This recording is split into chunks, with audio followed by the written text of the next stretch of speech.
From Evergreen Speedway in Monroe, Washington, we're just northeast of Seattle, and it's the NAPACard 200, the 100th event on the Nascar Craftsman Truck Series. Hello again, everybody. I'm Marty Reed, alongside with Benny Parsons, and we are in just a slight delay. We've had a lot of rain for the 97th day, in fact, out of the last 107 BP. They've had rain in the Pacific Northwest, and it hit us yesterday.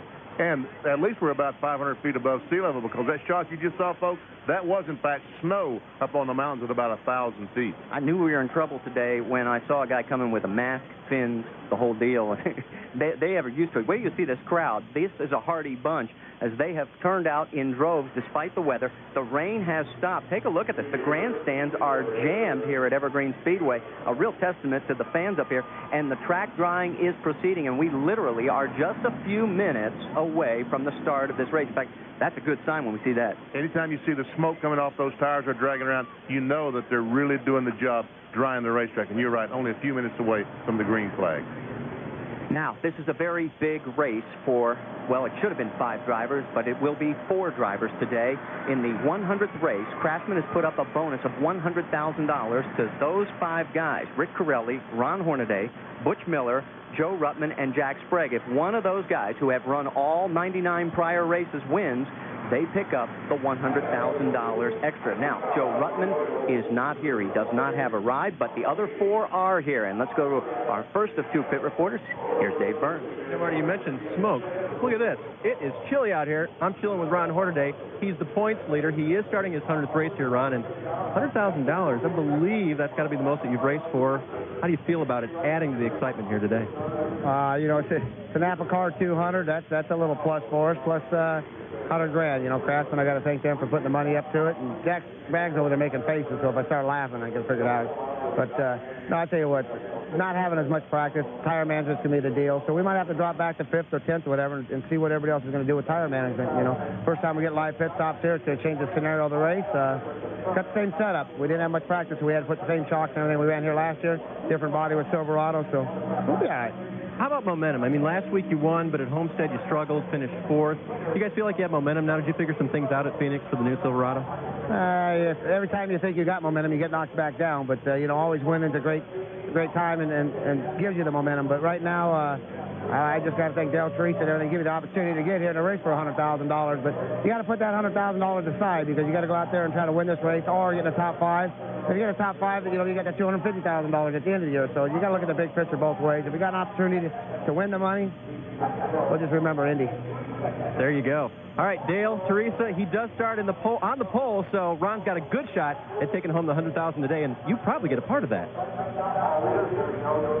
All right, thanks, Dave. And we should point out qualifying was washed out yesterday by the rain, so we'll be starting by the driver's points from last year. And, of course, Ron Hornaday, being the defending champion, gets the pole. Now, take a look at his history, Benny. 24 wins. Do you realize if he wins today, that means 1 out of every 4 starts, he's been the winner. His record is almost as good as Jeff Gordon's. Ron Hornaday has been a fixture in the NASCAR Craftsman Truck Series since the very beginning. And when they introduced the drivers a moment ago, this huge crowd, I think Hornaday is the star right now of the NASCAR Craftsman Truck Series. Well, there's another guy up for that $100,000 bonus today. His name is Butch Miller. He's with our other pit reporter, Amy East. You guys are exactly right. It is very cold down here today. Butch Miller has also been a little bit cold in scoring a victory. It's been quite a while, and today, if you win, it's a big payday. How do you feel about the pressure of going into today's race? Well, there really isn't any more pressure than there ever is. The only thing is, when we get done with the day, I plan to be $100,000 richer, that's all. You know, you're going to probably see a little bit different Butch Miller today. You're going to see a lot more aggressive Butch Miller, and but I've got to be smart with that aggression. So you're going to see a little calculated aggression, but you're going to see more aggressive. Well, the truck owner, Bobby Hamilton, is here today. I know he's going to be giving you a little bit of advice and hopefully getting you up front today. How much has Bobby been helping you this weekend? Well, Bobby's a big help, and, you know, he'll be on the other end of the microphone, you know, telling me what to do lap after lap. And I think that's really good, but if I get tired of him, I got an off switch on my microphone, so I can shut him down if I need to. Oh, always a good sense of humor. Good luck today, Butch. Thanks a lot. All right, back upstairs. So the crews are getting ready, and as we take a look at Butch Miller's vital statistics, that one win came back in 1995, and he has struggled a little bit. That $100,000 bonus would be a big plus for today. This is a new ride for Butch Miller in 1999. It's Bobby Hamilton. They talked about the NASCAR Winch Cup driver formed the NASCAR Craftsman Truck Series. We see it there, the Dana Dodge. And to me, it looks like this is the best shot that Butch Miller's had in quite a while. Well, the track drying procedures continue, and we are going to be racing today. I know it looks gloomy. ESPN's coverage of the NASCAR Craftsman Truck Series is brought to you by Napa Auto Parts. We keep America running. By the new Dodge. It's about change. And by Mopar. Parts for Chrysler, Plymouth, Dodge, and Jeep vehicles from the dealerships that sell and install them. That's the Mopar difference. And the track drying procedures continue here at Evergreen Speedway, and we are just a few minutes away from getting those trucks off the track and getting the race trucks out there. In the meantime, Amy East has caught up with another of our $100,000 bonus babies. I think it's Rick Corelli. Amy? You're exactly right. It's the High Plains Drifter, and he's ready to get this race on. Rick, you know how to win at this track. You have won back in 1993 a 500-lapper here. So tell me, what are some of your tricks to getting up front today? Tricks here is just sort of race the racetrack. This is a racetrack that, I mean, it takes a lot of forward bite to keep going here. And, you know, and if you abuse your tires, then they're going to come off anyway. So you need to just, you know, stay calm inside the truck and race the track. And if somebody comes flying by you, let them go, because if you sit there and manage a good lap time, you're going to catch them in, you know, another 5-10 laps. So it's just being consistent all day, you know, and it's a unique way of pitting here. We got a pit on the infield, and which is, you know, we picked the same spot we won the 500 lapper year in '93, so we're looking forward to it. Well, I would think out of all the drivers up for the 100,000 today that you would feel most comfortable with this pit situation. A lot of these drivers are a little skeptical as to how this is going to work. Like you said, you can win here. You won from the front pit lane. You're back in the third pit lane. Do you see any advantage or disadvantage to being pitted back there today? I don't see any disadvantage. You know, the thing is, we can come straight in and go right out. We don't have a 5-second penalty or a 3-second penalty. So, you know, I think that's more after what we're doing is coming in, going, instead of sitting there and waiting. So, you know, the biggest thing everybody's going to have to watch, because we're all going to funnel into one lane getting out on the racetrack. You know, the biggest problem here, too, is it's rained so much up here now, you know, get down on the infield and throw a little water on the racetrack. That's going to be tough for everybody. So, you know, I'm looking forward. The Remax Chevrolet was good yesterday in practice. We got a couple ideas we wanted to try yesterday in the late practice, but we didn't get a chance. So maybe that's a blessing, because we unloaded good and I didn't get a chance to mess it up. Well, you do really good on these short tracks, and I know when you won back here in '93, you won $50,000, and I believe the car owner gave you a Harley Davidson that you still ride around on. This year, it's for $100,000. I can only imagine what the bonuses are that come along with that. That's a fact. You know, we're looking forward to it. I mean, everybody's working hard at the shop. We had a really good truck last week, and we got, you know, snake bit by a master cylinder, but we're doing our own trucks at home with the bodies, and, you know, we got a lot of guys pulling for us, you know. Everybody's going together. We got Ron Hutter Motors, and what else can we say other than I hope it settles down here so we can get started. Okay, Rick Corelli's ready to go, and he is ready to race for that $100,000. Now, if you want an idea of what pit lane looks like, we've talked about there being 3 lanes. Benny, there's probably the best view we can give everybody. Well, you see the racetrack on your very left, and then inside right in the middle of the screen, well, I'm sorry, what you see on the very left is the first pit road. I think there's 6 cars in there. Now you move over to the right in the middle of the screen is another pit road. There's 7 cars in there. And then on the far right of the screen is a semicircle, and the rest of the cars will pit there. As you said, though, they all come out about where that white pickup is. There's the entry into the pits. You see how the nearest to the racetrack is the first pit, the second pit road, and 3 pit roads here. So it's going to be very interesting, and we're going to find out just how interesting it could get with one of the guys who's going to start up front, Jack Sprague. He's with Dave Burns. And we'll start with that question, Marty. Jack, you've got the front line of pits there. You have to have a 5-second time assessment. How tough is that going to be for you guys to sit there and wait to get out of the pit? It's going to be tough. I have no idea where that came from. We don't even know if we did the right thing. We've never been in this situation before, but you know, the only other good thing to that is Ron's right in front of us, 3 trucks there, the 50, the 43, so, you know, we're all in the same boat, and that's, you know, some pretty good trucks up there, so I don't really know how that's going to affect her. As long as it don't hurt us, I'll be fine with it, but if it hurts us, it's going to be tough, because it's getting to where, you know, it's pretty tough to pass anyway, but, you know, my guys have done a great job. The GMAC Chevrolet's running well. They ran real well here last year, and we're set up very similar. you know, hopefully it'll be as good this year as it was last year. And the day was a lot the same last year, Jack. We had the rain, then we had the tires being drug around the track.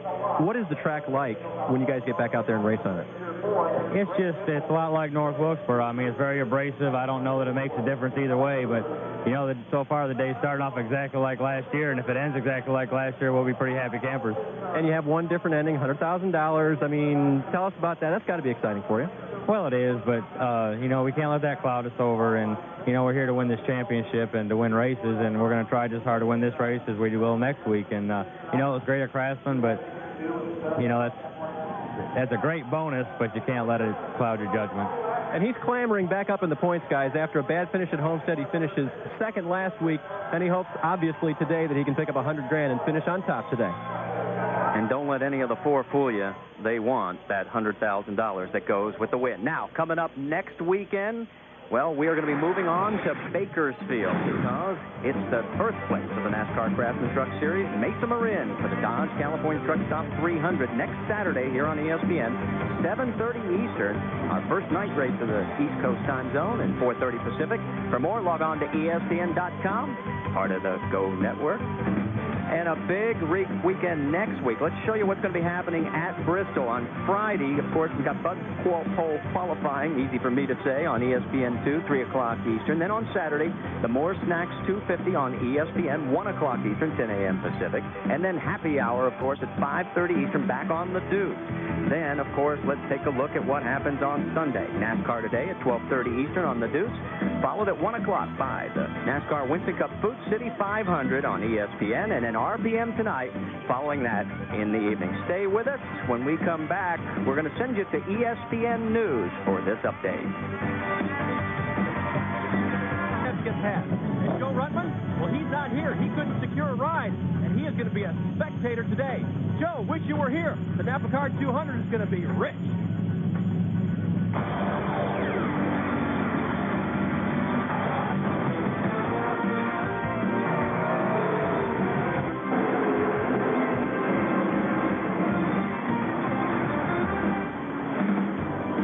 Today, ESPN is live from the Pacific Northwest for the 100th NASCAR Craftsman Truck Series race. From Evergreen Speedway in Monroe, Washington, just northeast of Seattle, it's the NAPACard 200. Let's take a look at the championship points chase after 2 rounds of the 25 that will decide the 1999 championship. A familiar name on top, Ron Hornaday, by 30 over Stacy Compton. And then another 30 back is Andy Houston in third. But again, this is only round 3. We've had a 30-minute delay. It did not affect this crowd, Benny. We've got a tremendous gathering. I tell you this, people up in the Northwest are a very hardy bunch, and I think they're going to see an exciting race today because this racetrack, Evergreen Speedway, is just over a half mile, and it's a tough racetrack. The surface is worn, about like North Wilkesboro. It's tough for these trucks to get a grip. You know, we talk about beating and banging. I think today we'll see some sliding and slamming as these trucks try to get through the corners at Evergreen. Everybody checking pressures as the trucks get ready to roll out. We'll set the starting grid when we come back to Evergreen Speedway here in Monroe. Don't go away. The race is coming up. Trucks are on course here at Evergreen Speedway. NASCAR Craftsman Truck Series, race number 100. And let's set our Mopar starting grid for you. On the point, it'll be Ron Hornaday. He won last week. The defending champion right alongside Jack Sprague. In row 2, brand new truck for Jay Sauter. And then Jimmy Hensley alongside. He finished 7th at our last stop at Phoenix. In row 3, Stacy Compton, a 3rd and a 4th so far this year. Greg Biffle is stuck on the number 11. He has 2 of them. In row number 4, it's Ron Barfield alongside of Mike Bliss. Bliss won back here in 96. And in row number 5, Rick Corelli, another one of our $100,000 bonus babies, and Andy Houston. Back in row 6, the winner down in Miami, Homestead, Mike Wallace alongside Randy Toll for the pole sitter from down in Miami. Butch Miller inside of row 7 going for $100,000. Kevin Harvick on the outside. In row 8 this afternoon, Rick Crawford ran so well at Phoenix that Terry Cook, the winner last year at Flemington. In row 9 on the inside, Lance Norick. Outside, Lonnie Rush. In row 10, Dennis Setzer and Kevin Zawinski. As we go to row 11, it'll be Tom Hubert and Rob Morgan. In row 12, Ryan McGlynn and Scott Hansen. Hansen, a 7th at Homestead. And then in row number 13, it is Mike Stefanik and Ernie Cope. In row 14, it'll be Rick McRae and David Starr. And then in row number 15, making his first Craftsman Truck Series start ever, Bill Bonifield, and his first start in 1999, Mike Clark. So we are just about ready to go green. They're on the back stretch. $100,000 is at stake today. Let's remind you who those guys are. Hornaday starting first, Sprague alongside, Pirelli 9th, Butch Miller 13th, and Joe Ruttman is not here. So it's going to be decided for those four if they win this race. Easter, of course, a time of peace and quiet. Well, that's tomorrow. Today, it's time to go to war. Round number 3 is about to start, but we should point out it is going to start under a yellow caution flag because the track is still a little bit damp. We've got some weepers up in turn 3 and 4, Benny. And these race trucks, as you go around the surface, these exhaust systems about 1,000 degrees, and there's 30 of those trucks out there. It shouldn't take but just a few laps to get this racing surface ready for green flag racing. Well, we've got a moment. Let's go on board. First off with Mike Wallace in the Ultra Motorsports Team ASC Ford. He's starting 11th. Also have an onboard camera in the Cap Rental Chevrolet of Andy Houston. Started in the 10th spot. There we see Andy Houston, the cameras who looks out the rear tailgate of this Chevy truck. And on the outside, on the inside of row 1, the pole sitter, Ron Hornaday, the Napa Auto Parts Chevrolet. Our camera watches Hornaday as he tries to figure out how he's going to win this $100,000. Let's go down to Dave Burns for a quick update. Marty, one of the things that our rain yesterday afternoon did, besides washing off qualifying, is they did not get a chance to scuff tires. All the tires in the pits today behind the wall are stickers. Now, they're good tires. They'll be really fast when they start out, but the one thing, and Benny, you can probably add to this, that they won't do is know exactly what the compound on the tire is going to do. They scuff tires, run 3 or 4 laps on them to set the rubber so they know how the tire is going to act. Most of the teams did not get to do that yesterday, and so they're putting on tires that they're not sure exactly what they're going to do. Anytime they put those sticker tires on, there's always a guess as to exactly what the tire is going to do. Is he going to build up, is the right front going to build up heat faster than the right rear? Always an unknown. But let's take a look at our NAPACard 200 race analysis. 200 laps today, which turned out to be about just over 129 miles. $332,000.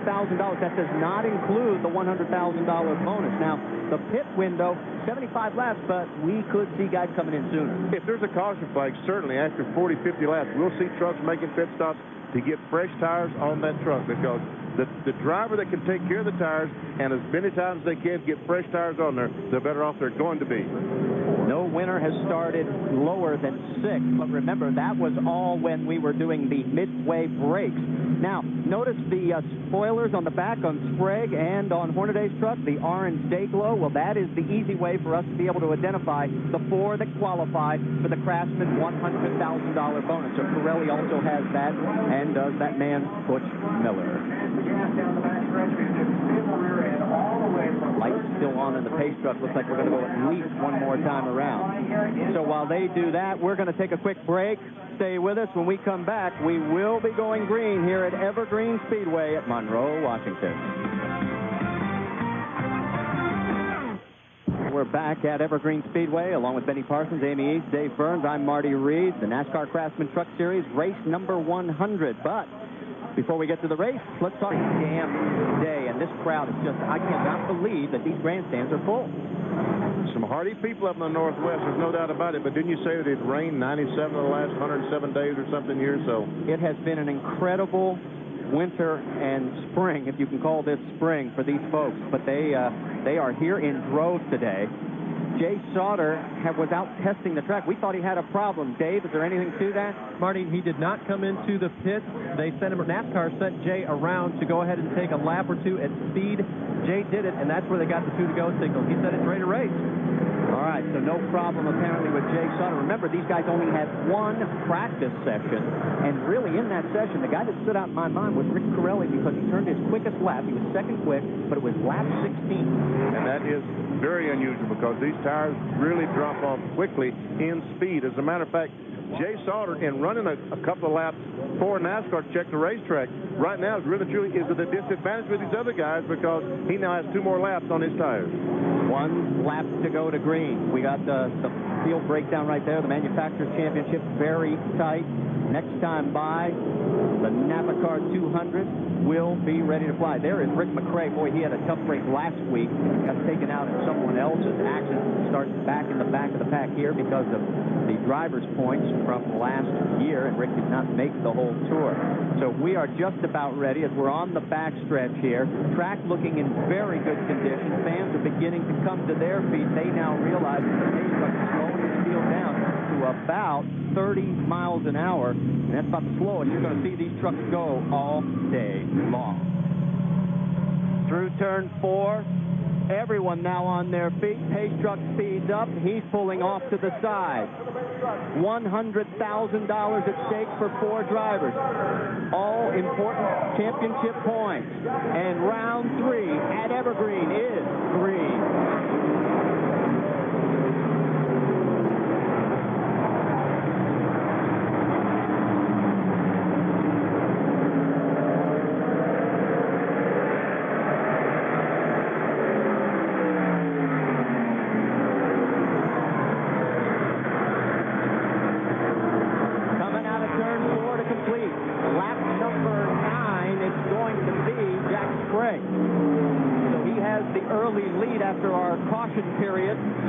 He's hung out. He's hung out on the outside as Mike Wallace, the 2 truck, is going around. And we've got Rob Morgan crashed down in turn 1, has backed in the outside retaining wall. Pretty hard. The caution flag is out. So our second caution of the day for Rob Morgan, and it did not last very long for Rob. And again, do you think cold tires a factor here? Well, they'd run a couple of laps, although obviously you would think that these tires, as cold as they are, would certainly be a factor in not getting the grip the first couple of laps. Morgan from Conway, Arkansas, started 22nd. He's had a very couple of tough races here. Back at Homestead, he was 26th, 33rd at Phoenix. That's the tail end of the crash. And I saw a lot of black marks, like he was trying to get on the brake. Looked like they were locking on him. I don't know. Hard to say. A bunch of skid marks down into turn 1 where it looks like the wheels were just hopping. So Jack Sprague is off to a very good start in quest for that $100,000 bonus. We're going to take another break, clean things up. We'll be back at the NAPACard 200. Stay with us.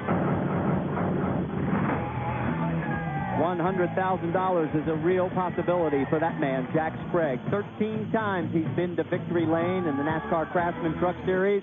And he is leading this race as we are about to complete lap number 12, but only one of them green so far as they are taking what remains of Rob Morgan's truck back to the pit lane area. Amy East, you've got an update on what happened with Rob Morgan? You're exactly right. Rob started 22nd. He told his crew, hey, I was just taking my time, wanting to work my way up the field. He felt that higher line was a little wet. He said it's definitely cold there, and it just made him really loose, and it just snapped around on him in a hurry. He just didn't expect it, and now he's got a wrecked truck. So for the 3rd race in a row, it's been a bad day for Rob Morgan. Take a look, though, at one of the guys who has the potential to have a very great day. He finished 2nd last week at Phoenix. We told you about those 13 wins. Look at that, 55 top 5s. You realize that here in 100 races, that's a 55 percentile. That he's finished in the top 5. No wonder he's won the championship. The average finish impressed me. He's just over 5. 5.25, as a matter of fact. Jack Sprague has become a household name in the NASCAR Craftsman Truck Series, one of the stars in this series. Drives for Rick Hendrick.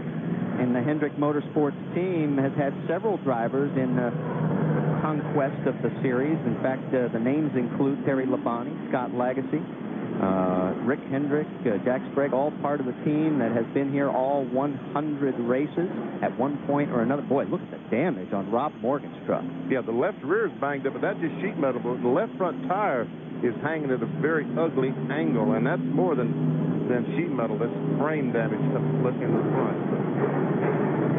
So we are now working lap number 14, and the lights are out on the pace truck. So that means we will be going back to green next time by. Now, in 99 of the races, only 8 have been won from the pole.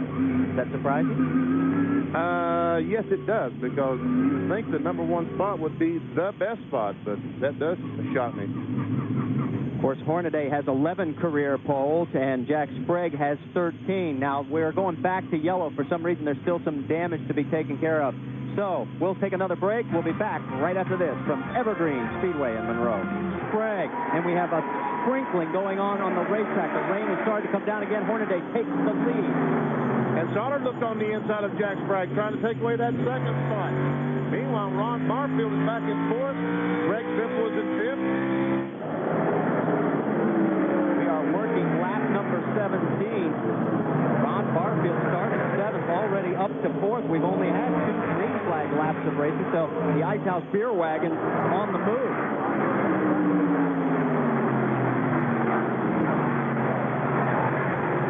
Tried to look underneath. Sauter couldn't do it. Right now, Hornaday's got about a truck length on Sprague.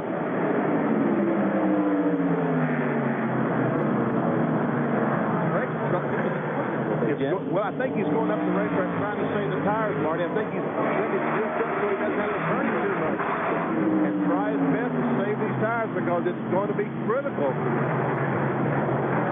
saw where they pulled by the pit lane. That was Phil Bonifield pulling into the pit. Take a look at our Napa field summary. We'll find out exactly where everybody is in the Ford, the Chevy camp. The leader right now is in the Chevy on the Ford today. Dodge contingent led by Casey Compton in 6th at this point.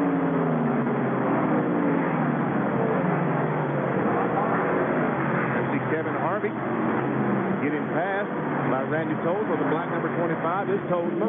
And here comes Butch Miller. That blue Dodge truck on the inside with the orange spoiler. One of the guys going for the $100,000 bonus, the Dana Dodge. Completing lap number 20, your leader is still Ron Hornaday. Sprague seems to be content just to let it stay there right now. In fact, we talk so much about tire management, it would be easy to get sucked into something early in the go. Yeah. Once again, Sprague is really being easy on those tires. He's going up the hill, and every time he goes up the hill, Jay Sauter wants to stick the nose of that Goodrich Chevrolet on the inside.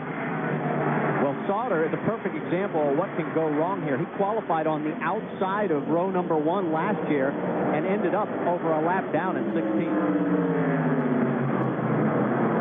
There's the $100,000, and right now Hornaday would be able to cash it in if the race were official. It's not. Sprague's in 2nd place, right behind him. Pirelli is back in 9th at this point, and Butch Miller is in 14th, but we've got a lot of laps remaining. Trying to see if that light little sprinkle we saw, Benny, is continuing, and yes, it is. You see a puddle out there. Looking at Kevin Harvick right there. There he is, Butch Miller right behind Harvick. And right now, Rick Pirelli's putting a lot of pressure on Mike Bliss. The number 6, the red-white number 6 is Pirelli. 99 Excite truck is Mike Bliss. And Mike Wallace in the 2.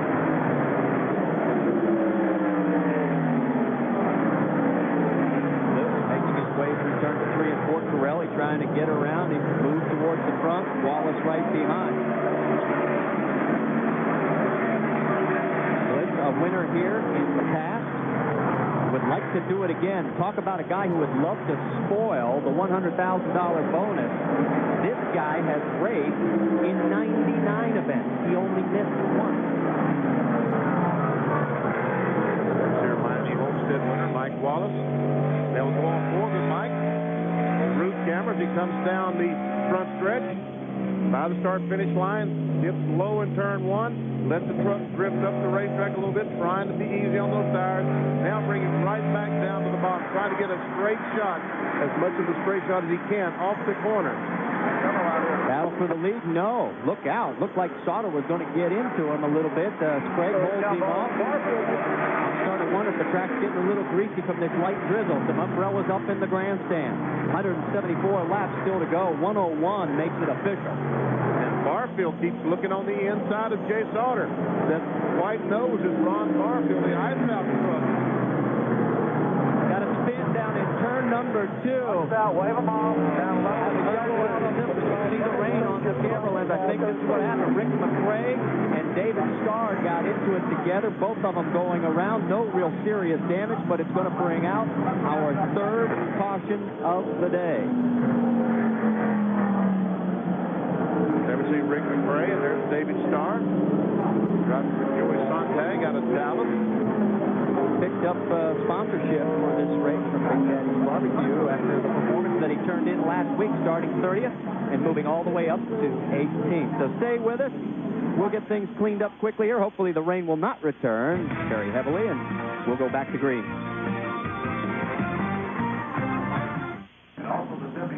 We're back at Evergreen Speedway, and yes, the tarps are coming out to protect the pit lane as the crews are trying to keep what turf they can dry. It is not a heavy rain, but there's mixed opinions between the drivers as to whether we should keep racing or not. Next weekend, we move to Bakersfield, Mesa Marin, where it all started for the NASCAR Craftsman Truck Series. Race number 101 on the schedule for the Dodge California Truck Stop 300, 7:30 Eastern, our first night race on the East Coast. It's next Saturday. And for more information, log on to ESPN.com, part of the GO Network.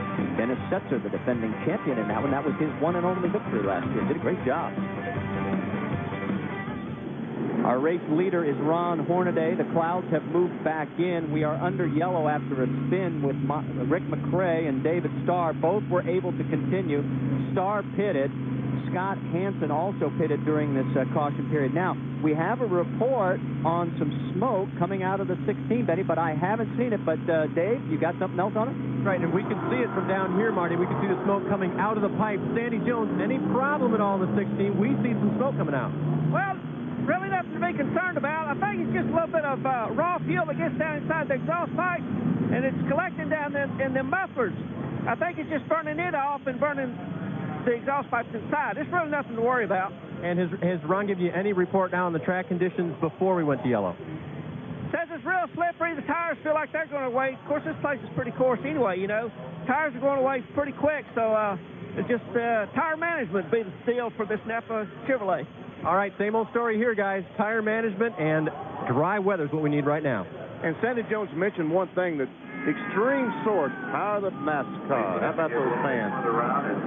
As I said, they're from Hardy Souls, but he mentioned mufflers, and that's something that you're not accustomed to with the Craftsman Truck Series, the NASCAR Busch Series, or even the NASCAR Winston Cup. But here in Monroe, there's a lot of housing around here, and they dictate these trucks have to run a muffler about 100 decibels.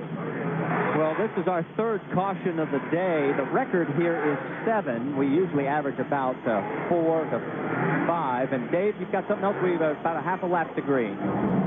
Marty, Benny mentioned the mufflers. The drivers tell me they do lose 10 to 20 horsepower, but everyone loses it across the board. The advantage is that it gives them a little smoother power band. And on a day like today where the track is already bad, already a rough surface that gets slippery, and then you add the rain, that could be a little advantage to the feel of the truck for the drivers.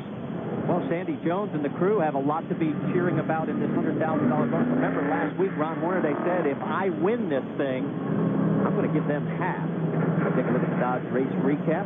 So far, Ron Hornaday has led 22 of our 31 laps, and now the green will be called off. And I have a feeling, a bad feeling, that this could be because of the wet stuff.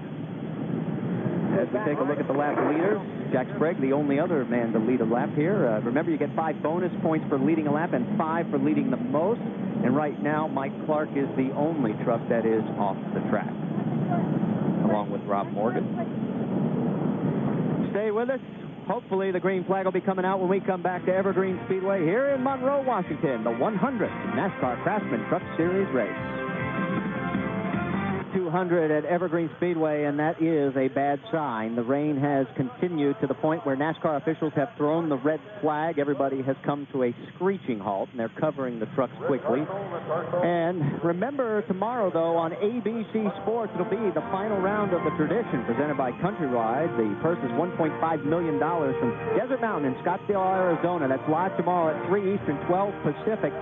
Believe this or not, folks, it's been shortened to 54 holes due to snow. We were in Phoenix last week. It was 80 degrees. What's going on? Beats me. It snowed in Scottsdale. Can you imagine?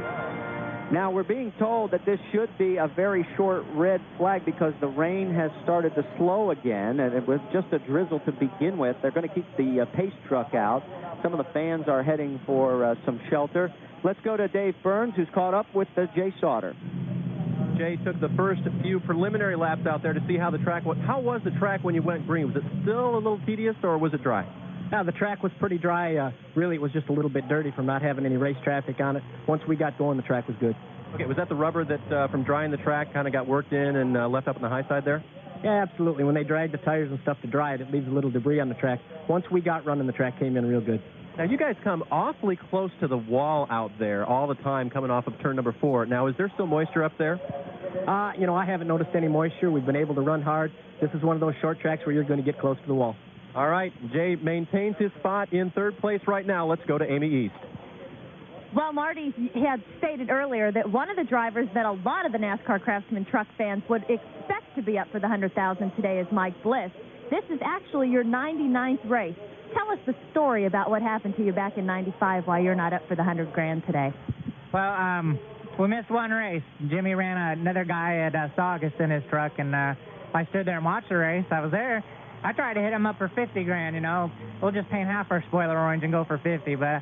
You know, it's I really wish I would have been there for that $100,000 now. I mean, we got a real good truck. Side Ford truck's good, but it's just so early in the race right now. It's just not worth trying.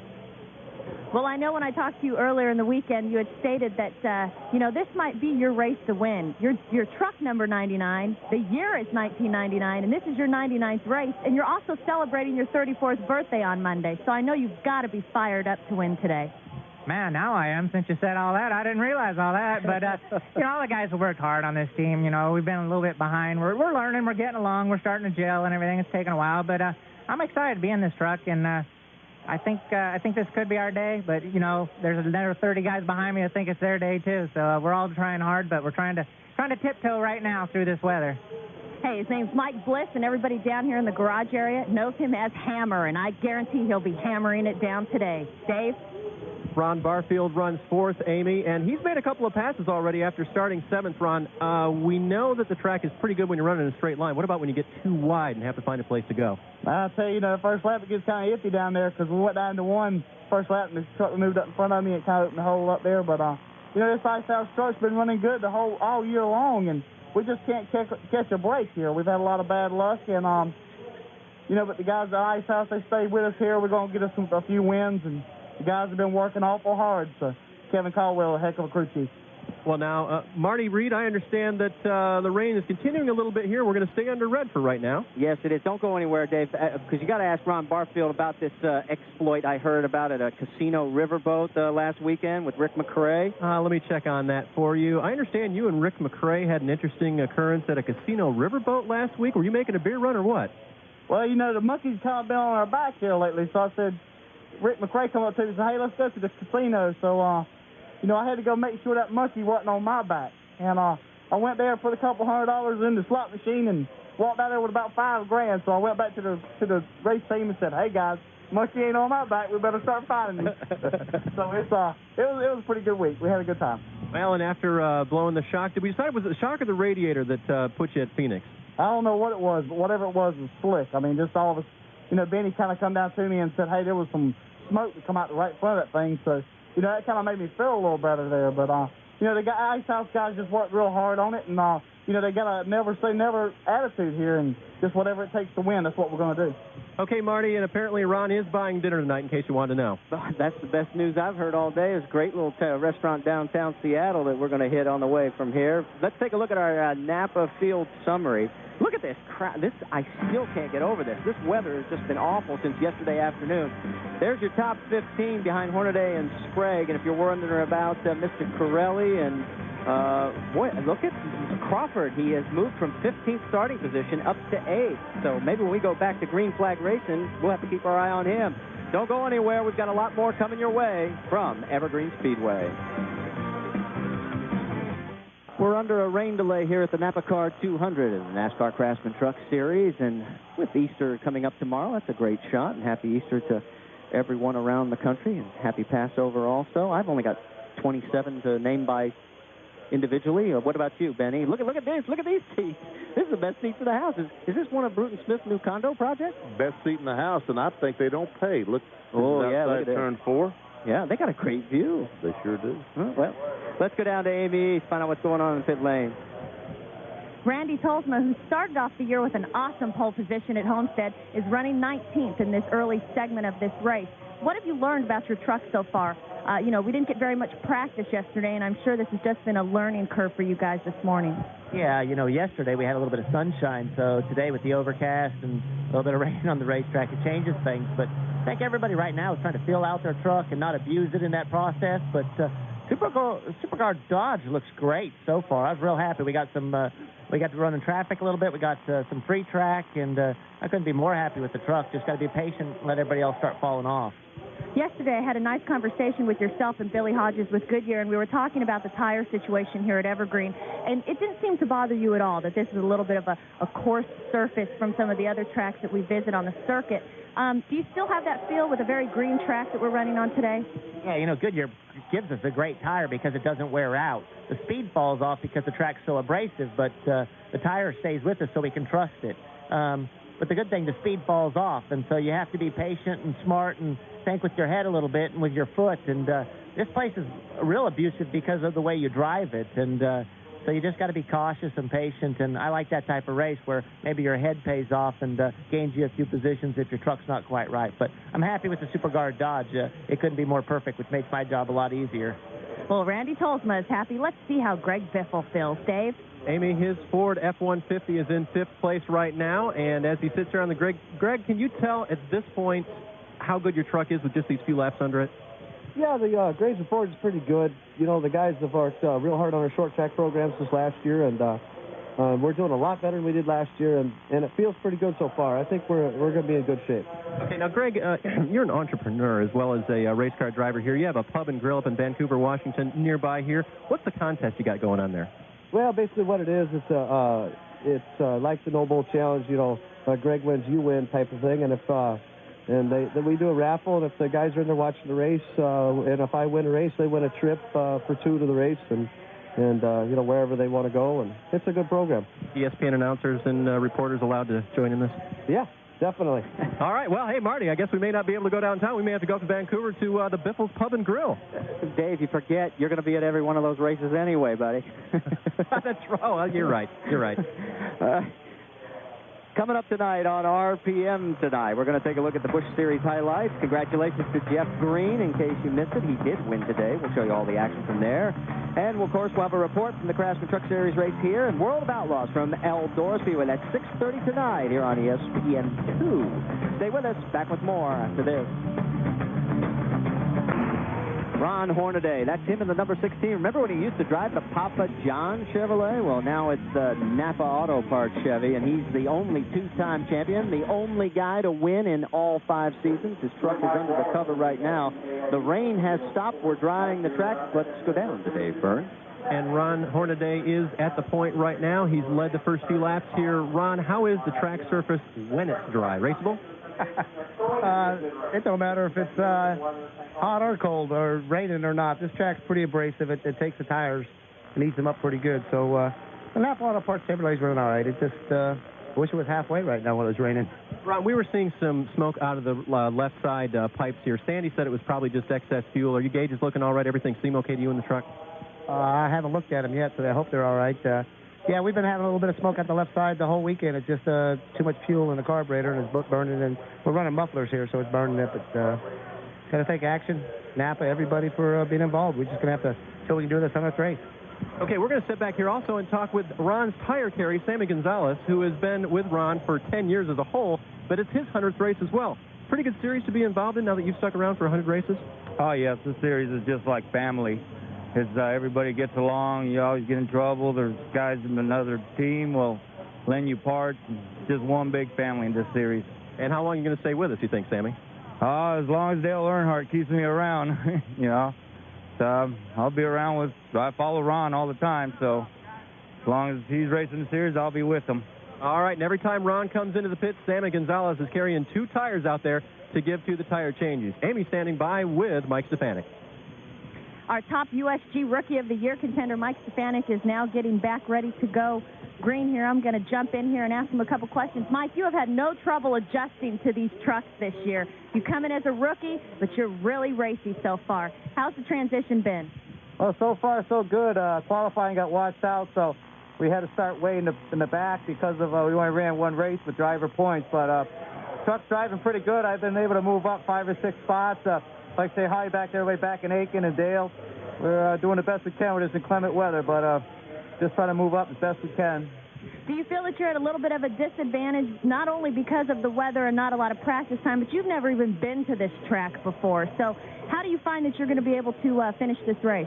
Well, it reminds me a lot of Stafford Springs back home, so we were really pretty quick in the last practice on the timesheet, but starting deep in the field, I'm just trying to work my way up. We want to use this truck next week, so I can't use it up too much. Don't want to get too aggressive, but still want to get up there with the good guys. He says he's not going to be too aggressive, but I bet you he'll put a little bit of muscle into this truck as they get ready to fire him back up. I figured that Mike Stefanik, somewhere in his racing career, had driven on Speedway something very similar to this, because he's driven every short track in the Northeast. There's no doubt about that. And you notice he still has that left side head support. That's from that whiplash accident he suffered in testing. He still says he's about 85%. So as the covers have come off, it looks like we are getting ready to go race. In fact, they're firing the motors up. So stay with us. We're going to go green at Evergreen right after this. Back at the NAPACard 200, Marty Reed, along with Benny Parsons, Amy East, and Dave Burns. We're on board as we are making our way around the track as the trucks are fired and underway. And we are going to be going back to green flag racing here. Here's our Napa summary as we take a look at the top 15. And notice in that $100,000 bonus, Hornaday and Sprague are running 1-2, and you don't see Butch Miller until you get down to about the 14th spot. In fact, Rick Corelli is in 9th right now. So there's the 4 guys that qualify for that. Then here is position 16 through 30, and right now we only have 1 truck officially out of the race. That's Bonifield. Clark and Morgan are off track, but I don't see how either one of them is going to make it back, Benny. In fact, wait a minute, I'll check myself on that. It looks like Clark is going to make it back out. So Mike Clark in the number 38 Menard Chevy will be out there. There's Tim Berman, our starter. He's got the yellow flag in hand. And the question is, will we go green next time by? Well, I don't see him holding that one finger up, so I think we're still going to stay under yellow here. Unfortunately, as soon as they started the trucks up here, it stopped raining.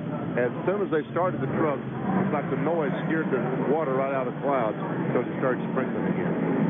There's Butch Miller, as we pointed out at the beginning of the race. He last won way back in the first year of the series back in Colorado. Amy, you've got more? Well, I'm here with truck owner Bobby Hamilton. Bobby, what kind of advice can you give Butch with this weather and these track conditions today? I don't know. It seems like every time we start the things, the rain starts coming down. The weather hasn't been good to us, so actually says the racetrack, when they're running, is in pretty good shape. If we can just get them going again, I think we'll be okay. Instead of the truck sort of self-drive, but says the truck's driving good. We just got a long way to go here.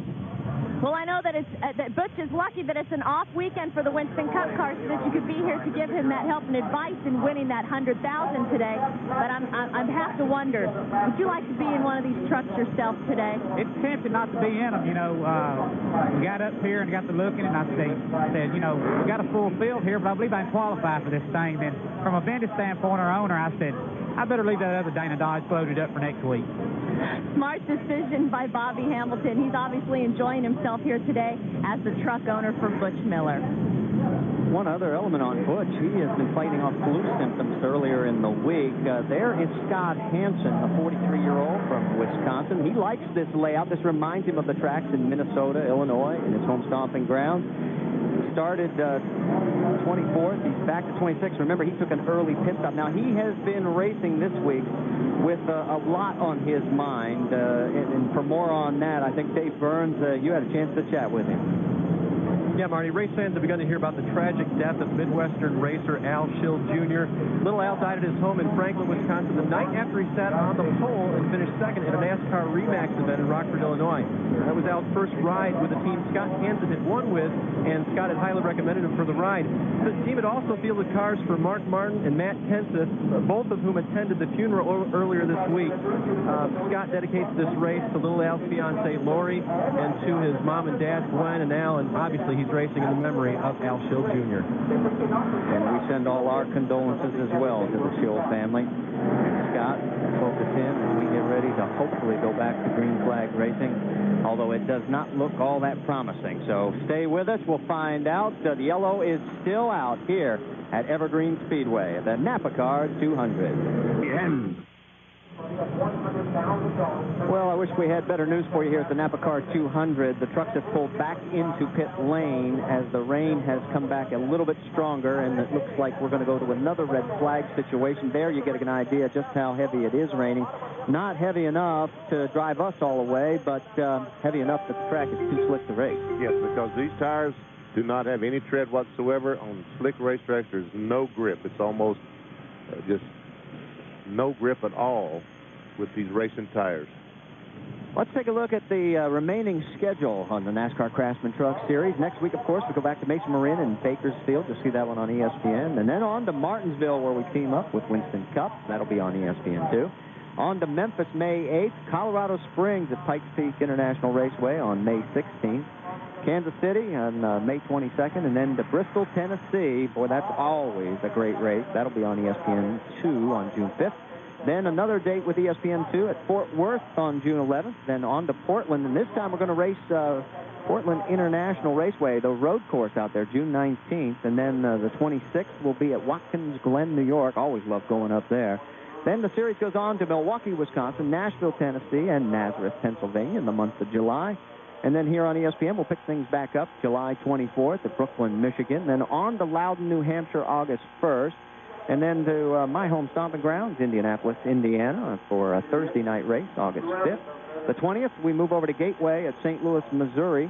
And then the 28th on to Topeka, Kansas. And then back to ESPN2 on September 9th, when we'll be racing with Winston Cup again at Richmond, Virginia. So there are the dates there. And then on to Las Vegas on the 24th. Then in October, on the 8th, we go to Louisville. And the 15th, back to Fort Worth at Texas Motor Speedway. And the 30th, we wrap it up in Los Angeles, California at Fontana. Let's go down to Dave. You've got Stacy Compton, David? Stacy is standing by right here. And Stacy, how's the truck so far? Well, we're good. We're just dodging the raindrops right now. You know, the Royal Crown Dodge is it's pretty quick. We're just sitting here sort of riding and waiting to see what's going to happen. Try not to do anything crazy out here. The track's a little bit damp, but we got a good truck. I think we got a good shot at this thing if we can get some good green flag racing. You know, we got it set up for long runs. Hopefully we can dodge some raindrops and get some long runs, but hopefully we'll get this thing in. Now, I understand even though you're from Virginia, you had at least some new friends here in town. You're working on the truck this week. Tell us that story. Yeah, I tell you, these guys up here are great. We've got two groups of people up here that every time we come up here, we work in these guys' garage. They're great people, plus they're big race fans. And every time we come up here, they let us go up and work in their garage. I mean, they've got nice garages. They've got mills and lathes and everything that we need. So a lot of our guys didn't even go back. They came up here, went to work in the garage, and it made it a lot more convenient. We appreciate their help. And I'll tell you, he's right, guys. I have been around to the fans here. They've been telling me how much they like these trucks coming here. The people in the Evergreen, Washington area, Monroe, Washington, love the truck series, and they're glad we're here. And Stacy Compton's performance at Evergreen, well, he has done very well for himself. In 98, he started 4th, finished 4th. Back in 97, started 28th and moved all the way up to the number 8 spot. That's always bad news, though, to see the driver get out of the trucks and go over someplace else. If I was him, I'd stay in there. It's probably the driest place around there. Jack Sprague is out of his truck talking to crew chief Dennis Conner. And then Butch Miller. Talk about a little bit of nerves. I mean, this is you get in, you get out, you get in, you get out. You really got to break the concentration. It really does. It really does break the concentration. Well, Dave Burns has caught up with Jimmy Hensley in pit lane. David? And Jimmy is, I think, mixed feelings about this place here. But Fred Wanke was supposed to have a real trick set up for this place. What do you think so far? It's been pretty slick so far, Dave. Oh, I said trick, not slick. Yeah, slick. Yeah, that's what I thought he said was slick. You know, we're just trying to battle the weather right here, right now, and just trying to get this thing in and run a few laps and rain for a while and start back again. So hopefully we can get a chance here to show our setup later on in the day and see if maybe we can't come out here with a good finish. So what do you think so far? I mean, is the truck comfortable, or is it out of shape for you right now, and is it something that has to come in later, setup-wise? Well, that's something I think we're close enough that we can adjust on it, maybe make it a little better, you know, if we can get to run all the laps. Right now we're just a little bit tight from the middle off, and it's not bad, but just we could be a little bit better. So we're just hanging on right now till we adjust a little bit. All right, and Jimmy will hang on with us while we wait for it to dry out down here. And Fred Ranke, the crew chief, well, he's hanging on, too, with maybe some tricks up his sleeve today, guys. Thank you, Dave. And I think he is the smart one. Stay in the truck. a little wet. Now, next weekend, well, it may be raining here, but it won't be next week. We're going to keep our fingers crossed, at least, because Bristol, we've got a lot of coverage for you coming up Friday. Bud Pole qualifying on ESPN2 at 3 o'clock Eastern, noon Pacific. Then Saturday here on ESPN, the More Snacks 250, that's 1 Eastern, 10 Pacific. And then happy hour at 5:30 Eastern over on the Deuce. That's next weekend. And on Sunday, NASCAR Today at 12:30 Eastern, 9:30 Pacific on ESPN2, followed by the NASCAR Winston Cup Food City 500 at 1 o'clock Eastern on ESPN, and RPM tonight at 7:30. For more, log on to ESPN.com, part of the Go Network. Oh, wait a minute. It's lightening up. We may get this race in yet. Stay with us. Here at the NAPACard 200, but the rain seems to have stopped again, and hopefully we'll be getting back to green flag racing. Scott Hansen is one of our competitors. We've already told one story involving Scott, but there's a lighter side to this weekend for Scott Hansen. Amy? There is a lighter side to a story here with Scott Hansen. I know that you're familiar with some slick conditions. My sources tell me that you were bonding with your crew this week and decided to drive the transporter in some slick roads and maybe a speeding ticket or two. What happened? Tell me the story. Well, all I know is the California Highway Patrol does their job pretty good, and we were just, as you said, coming off one of the mountains and talking and carrying on, and next thing you know, he got my attention, so we just pulled over and had a little talk there, but we ran into some real bad weather and stuff on the way down here, but all in all, it wasn't bad. You know, it's unfortunately not the first, and or I'm sure not going to be the last, but you know, I want to say hello back to everybody in Milwaukee. You know, we had a real unfortunate deal back there with little Al Schill, and just want to say hello to his mom and dad and let them know everybody's thinking about him, and hopefully we'll make something out of this day, you know, as gloomy as it is, to dedicate something here for them. Our condolences definitely go out to Al's family, and we know that you're racing with a heavy heart this weekend, and you are another contender for the USG Rookie of the Year, although you are no rookie to racing. But I know the trucks are a little bit new to you, so how's your transforming into the trucks been so far? It isn't bad, you know. I mean, we just haven't. What we need to do is we need to work better as a team. You know, we need to learn. You know, for 20 years, I've been pretty much making the call and changing all the pieces and parts on the car, and you know, kind of a hands-on, do-it-myself type person. And you know, don't get me wrong, with a lot of help from the team. But you know, now we've got a crew chief who's young at this, as a rookie as I am, and we need to get our communication down a little bit better. And we thought we had a really good truck here, and I still think we do. Everybody goes real loose at this racetrack, and we started out tight. And I thought, as long as we're in the back, before we kill things and kill the tires, that is, I want to just come in, make some adjustments, use this as a learning curve for the whole team, and hopefully make the right adjustments and get this Oakwood Home Chevrolet up toward the front before the day is over. Why did you decide to make a pit stop? Just to make that adjustment, to see if we can go the right direction as a team. You know, what I feel and the adjustment they can make. We made changes last week, going off of our notes from the first week. It didn't do what we wanted it to. So, okay, with this rain, we have to start in the back. Truck wasn't quite right, so I said, let's try something. Let's see if we can learn this program together and see if we can come out with something good here. I know it's going to be a tire management deal, and I've always been pretty decent at that. So I'm just hoping when the race gets going, this adjustment we made will be able to keep the tires on the truck longer than a lot of these other guys. Well, his truck owner is Ken Schrader, and I'm sure he enjoys having a driver that's hands-on with the truck, but maybe not too hands-on with the transporter. Dave? Mike Wallace's 3,400-pound Ford F-150 sits unfortunately silent here on pit road. Mike, when guys are talking about tire conservation at the beginning of this race, how do you drive the truck between your throttle pedal and your brake pedal? How do you physically drive this differently to conserve? Well, basically, instead of going in and getting aggressively on the brake and hard on the gas to try to drive off, you just kind of roll in, touch the brake, lift a little early before you get in the corner, just let the truck roll through the center of the corner. Slow acceleration up off the corner. You can't tromp on the gas, otherwise you spin the tires, and of course that wears the tires out and they go away quickly on you. So when do you get racing in a 200-lap event like this at Monroe? Well, you know, first of all, we got to get through this rain situation, and we know we can get in a cycle where we can race. Right now we're racing two races. We're racing the 100-lap mark, which is the halfway point, you know, where they could call this if it rains it out totally.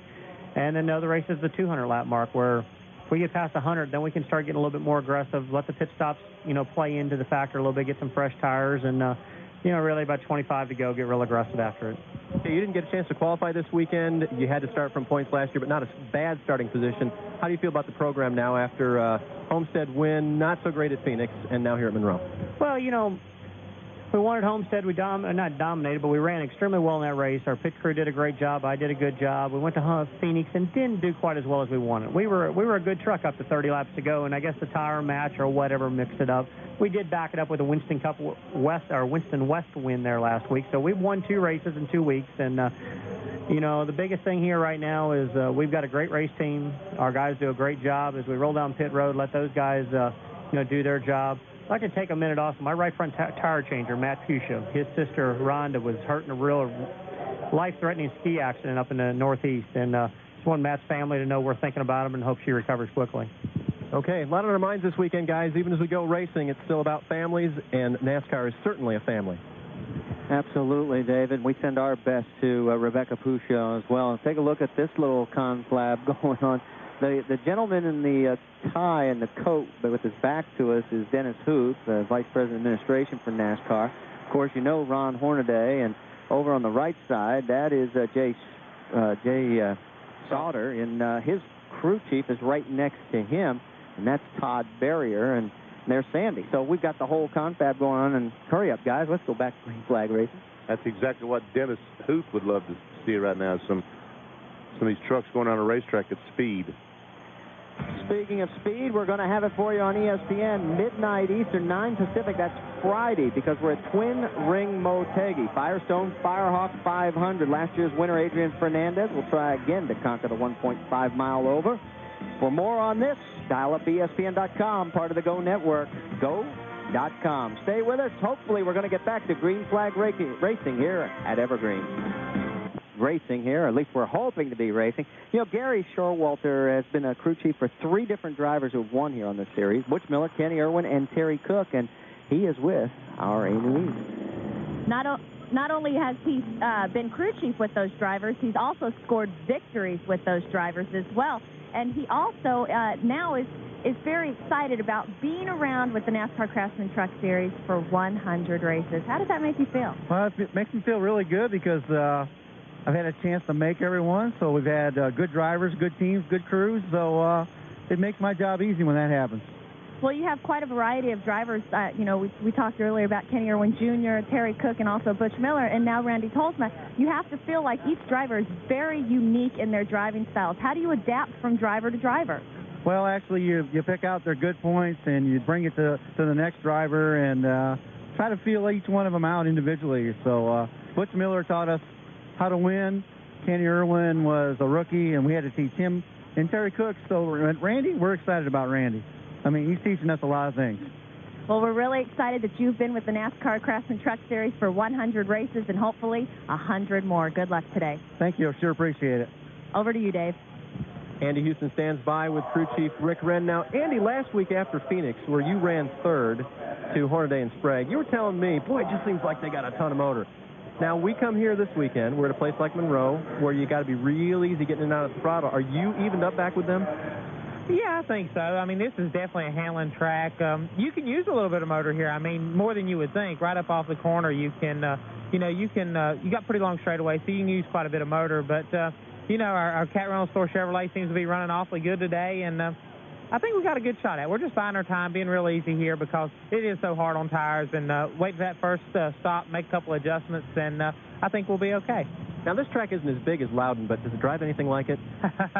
Unfortunately, it does, and it's quite a bit different, but, still enjoyable. I feel like we're a lot better off here this year than we were last just because of, being here before and kind of knowing what to expect when you come back. So, I just like my wife and my little boy Colin, they're not here this weekend, so I'd like to wish Lori and Colin a happy Easter, and I'll see them in the morning. All right, we're also going to give a quick hello to Rick Wren's wife, Joanne. Joanne's recovering at home from an illness, and we want to say hey to her as well. All right, thanks, Dave and Amy. Good job down there keeping us up to date. And we're going to bring you up to date because we're still under a red flag.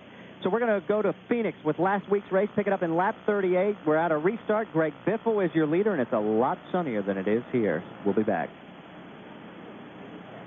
Washington. We are back on the racetrack under yellow here at the NAPACard 200. I'm Marty Reed, along with Benny Parsons, Amy East, and Dave Burns in pit lane. And we are working lap number 42. Benny? And Ron Barfield, the Ice House truck right now, is going to be a rabbit. He's going around the racetrack and trying to find out just how slick it is for NASCAR. Looks like the racetrack is pretty slippery.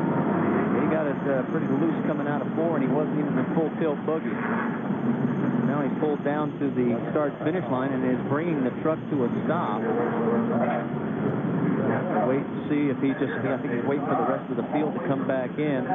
We might still run a few laps here under the caution, trying to get these trucks to help dry out the track. We're working lap number 43 of 200. The race is official at 1:01. Let's talk a little strategy here. I mean, if we've got a chance of rain, BP, do you gamble now, run the tires hard, try to get to the front? Well, yes, and try to run 101 laps. Well, Ron Hornaday right now. Go double wide. Right now, if they thought this race was going to run 200 laps, some of these guys would probably pit right now and change tires. Okay, you're clear. But some of them are concerned that they're only going to run 100 laps, so they might stay out there and run the entire 100 laps on the same set of tires. Now NASCAR has put the trucks out there side by side to try to drive two grooves. I suggest go to the crew chief.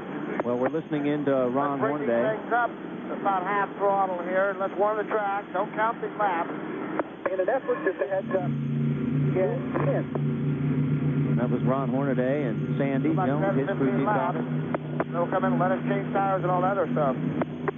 So the trucks have pulled side by side, two abreast, to help drive the track out. We're on board with Ron Hornaday, and you can see he's still got the goggles up. And I'm looking to see if it's raining, and yes, the drizzle has returned. What is this, Benny? Every time we seem to fire these trucks, it pulls the moisture right out of the clouds around there. We see, once again, raindrops falling here at the Evergreen Speedway.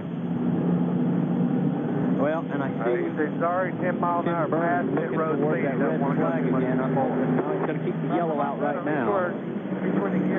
Hopefully this little drizzle will stop, and we will be able to go back to green flag racing. There you see on board with Andy Houston, and you can tell how much moisture he has got on his front windscreen.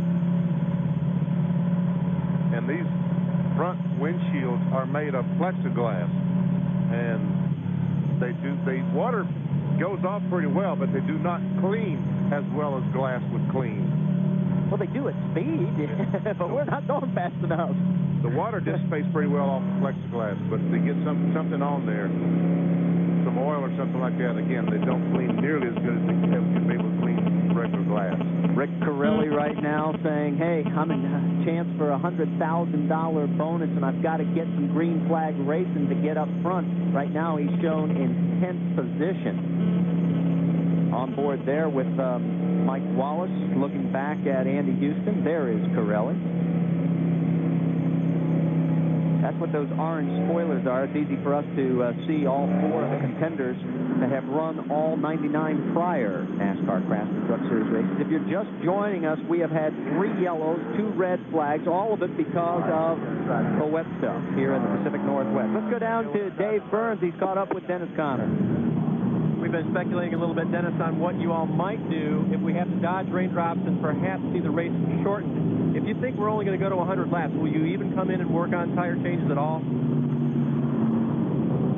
If we knew for a fact that this thing would stop around lap 100, absolutely not, because we got plenty of fuel to go 100, 125 laps. And running like this, I think we've only run 10 or 12 laps under the green, so if Team GMAC knew what was going to happen, I could answer that question, but unfortunately, none of these trucks are designed to run in weather like this. I know Goodyear has a tire that would get the job done, but I guess that's just a road course deal. So we're kind of under the grasp of the weather. And that is true as we stand here, and it does sprinkling just a little bit, guys. Let's go over to Amy East. Well, it's a battle out there for the drivers with the wet conditions, but the battle is going to be in the pit. Just the strategies of the crew chief. Timmy Cahoon, crew chief for Mike Wallace. What are you telling Mike at this point? What kind of strategy do you think you might use here? Well, right now we're just going to try to get up to the halfway point. I feel everybody be scared to come in here and get caught in the back. So if it stays like this, we just have to ride it out and try to get to at least the halfway point, probably before anybody does anything. Well, we'll just have to see if that works or not. It is still raining, a nice steady shower down here in pit row. As you can see, a lot of the pits are being covered up and are trying to keep things dry. Nice if you're a duck, Amy. And these poor people in the Pacific Northwest, 97 of the last 107 days, they have had some form of precipitation. Stay with us when we come back. Hopefully, we'll get to some green flag racing here at Evergreen. Only 15 laps so far have been green. This week, officially. And he's not worried about the wet stuff. Neither is the majority of this crowd. A great turnout despite the rain that started yesterday afternoon. We are under another red flag situation, Benny. I started to say once again, NASCAR has stopped the vehicles to get those big trucks with those tires back out front. Ooh, look at that bald-headed guy. He better put something on his head, because I know for a fact it's cold out there without a cap on. Anyway, they want to get those trucks back out with those big tires and try to get this thing dried off once again.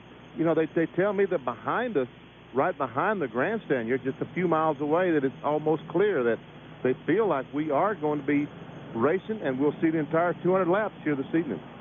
Oh, that's the key word, evening. I don't know when I'll want to stay here till dark, but we will do whatever we have to get the NAPACard 200 in today. In fact, there is the sky that you're talking about. That's the best view we can give you. That is behind our position here. And it does look like it's breaking up. All we've got to do is get the winds to help blow this cloud cover that is over top of Evergreen Speedway, move it off, and let us to go back to green flag racing. So I think they're right. It's not going to take long for that to get here. And once that happens, then we'll probably see 150 laps of green flag racing. So while we're under our third red flag situation, let's go back to Phoenix from last week. So let's pick it up with 89 laps to go.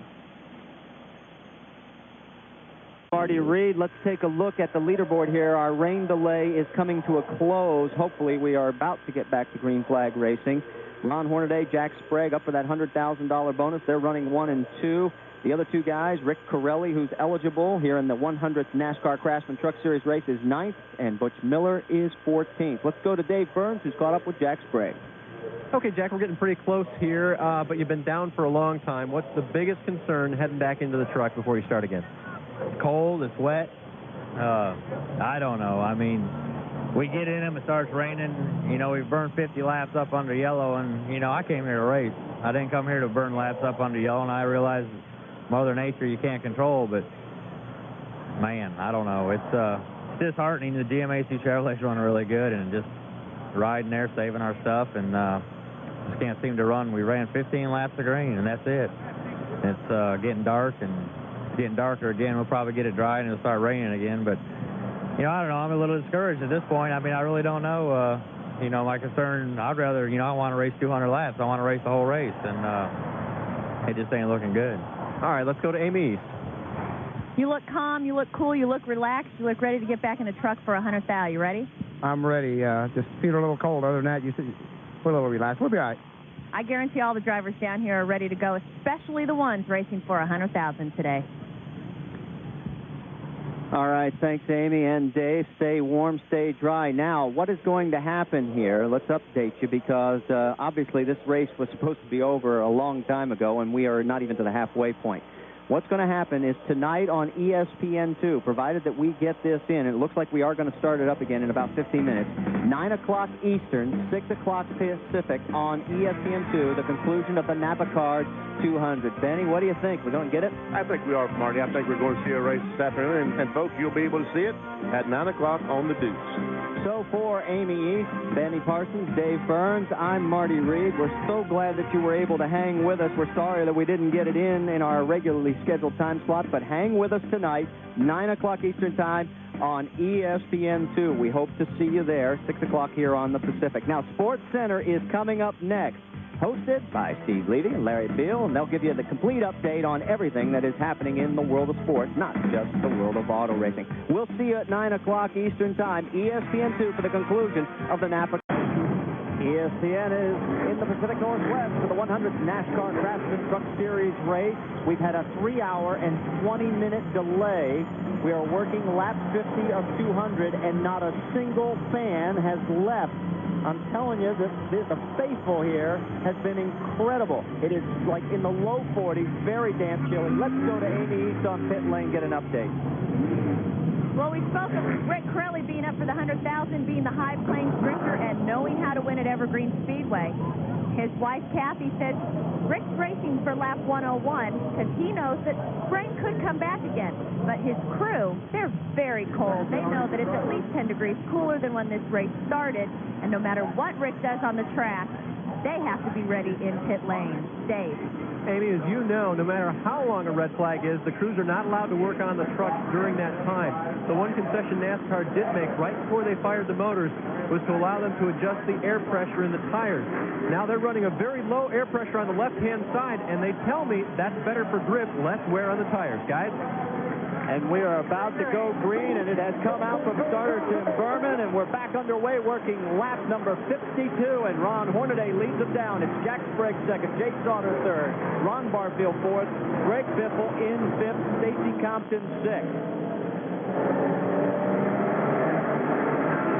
And once again, these tires have very low air pressure. They have to run a few laps to get the pressure built back up to the truck to feel exactly right. So they're really hitting on these first few laps. We've had 3 caution periods, 3 red flag periods, a total of 3 hours and 20 minutes. Hornaday picks up where he left off. He's got about a 3-truck length lead on the backstretch over Jack Sprague.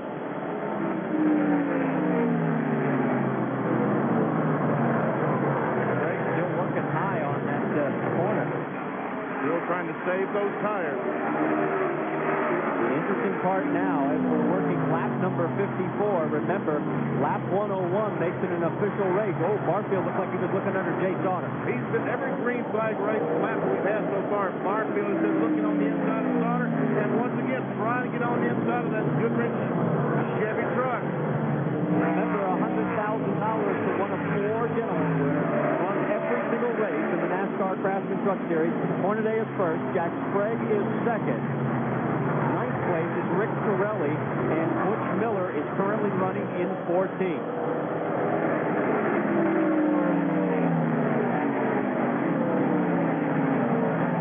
Going all the way back now. This is the battle for 17. That's Dennis Setzer getting around Ronnie Rush. The 75 truck. So Dennis Setzer goes to the front. Let's see. So Kevin Zawinski trying to drive on the inside of Lance Norrie. Setzer's seen the best of both worlds so far in the series. The first race he finished dead last, like 34th, and then came home 5th last week in Phoenix. That's Rick Crawford right in front of him. Setzer looks to me like one of the Dodgers on the move. Yes, he does. Dennis Setzer closed in right on the back bumper of Rick Crawford. Back to the battle up front. Jack Sprague is caught up to Ron Hornaday. Now these tires are up to temperature, up to air pressure that the teams want them to be. And you can see Sprague is getting just a little more racy. Sprague still going high in turns 1, 2, and 3, 4 for that matter. Take a look at our Napa field summary. Gives you an idea of where the Fords and the Chevys are stacking up as far as track position. Back in the battle for 16th position now. That is Setzer trying to take it away from Rick Crawford. Whoa, he got it up on the curve. There's a bump coming off turn 4 that a lot of these trucks, as they come off turn 4, are going to jerk sideways. As a matter of fact, Jack Sprague hit the wall exit turn 4 in practice on Friday afternoon. Setzer looking to the inside, heading down through 3 and 4. He's underneath him. It looks like he's going to hold the position if he can keep the tires underneath, and he does. And as he crosses the line, he moves into 16th spot. That's how competitive the NASCAR Craftsman Truck Series really is. You got to battle for every position in the top 20, 25. Setzer will now set his sights on the 88 of Terry Cook. While you're watching this battle, we'll let you know Ron Hornaday, Jack Sprague, they are still running running 1 and 2, and they have pulled away by about a half a second from Jay Sauter and Ron Barfield. They have not missed anything up front while we've been watching Dennis Stetson.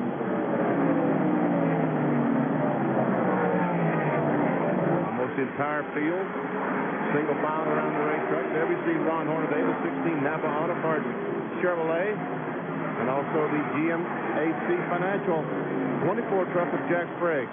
The stage glow orange spoilers on the rear deck. That is how it's easiest to identify the 4 guys who are eligible for the $100,000 bonus from Craftsman. There is Rick Corelli right now, and he has just gotten around Mike Bliss.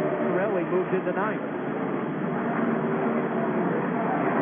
Boy, he's pulling away from him. Yes, he is. Rick Corelli has an awfully good truck. But as Amy East noticed at the very beginning of the show, Rick Corelli knows the Speedway. He won a 500-lap race here back in the mid-90s. On board right now with Mike Wallace.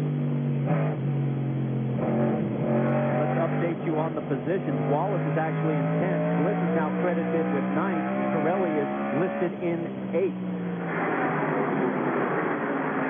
Back to the battle up front. There's the margin between first and second. Ron Hornaday and Jack Sprague. Stay with us when we come back. More from the NAPACard 200 from Evergreen Speedway. We're at Evergreen Speedway, and you're looking at the battle in the 100th NASCAR Craftsman Truck Series race. Moving back a little bit further, that's Stacy Compton trying to get around Greg Biffle. That is for 5th place. And 43-car truck, Jimmy Hensley, trying to do the same thing. He'll get alongside Biffle. He'll take the spot away. Side by side as they head down into turn number 1. A little bit of tire smoke there. And there comes Rick Corelli, the Remax Chevrolet. He's getting by Biffle. So Greg Biffle goes from 5th all the way back to the 8th position. And that's good news for Corelli. He wants to try and get up closer to the battle up front. He's eligible for the $100,000 bonus if he can win. 133 laps to go here at Evergreen.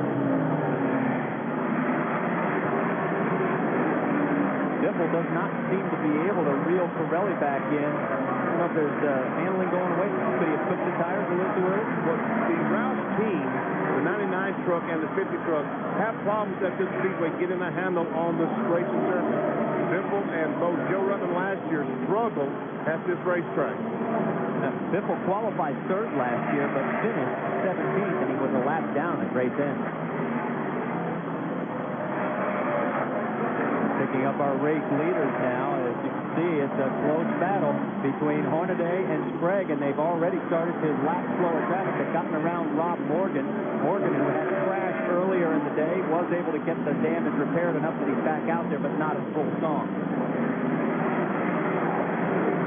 And we saw these front 2 trucks drive away from Jay Sauter, but we see now that the Goodrich Chevrolet truck is getting a little bit closer. So Jay Sauter has been in a tire management mode trying to save those tires, and now starting to close in just a little bit on Sprague in the 24 truck. Now remember, the rain could always come back as we move to the battle for 11th. That's Andy Houston and Randy Tolsma. We go on board with Houston. Talking about the battle within the battle, remember, halfway is lap 101. The race is official. If the rain comes back, this could decide it. So we are about 30 laps exactly from the halfway mark. Tolsma almost had a run on Andy Houston as he came off the 4th corner, but had to back off. And as you listen to the onboard cameras as you ride along and you listen to the sound, you can hear these drivers just barely get it on the throttle. And oh, I thought some contact, and finally Barfield gets alongside Jay Sauter. And it looks like he may take the position if he can hold on. Yes, he will. And the stripe moves around and takes over 3rd place. That's something he's been trying to do the entire race. Now then, Barfield, you're in front. Can you catch those front 2 and get by them? And look, there's Sprague taking a look on the inside of Hornaday. But Hornaday holds him off. Meanwhile, there's Ryan McGlynn, the 00. McGlynn slowing up the 2 race leaders. Now he moves over. They'll go on the right side of him, down into turn 1. And Sprague's going to have to go way high. And look at Barfield. He is closing in on Jack Sprague. Barfield has had a good truck in our first 2 races. He just doesn't have the results to show for it.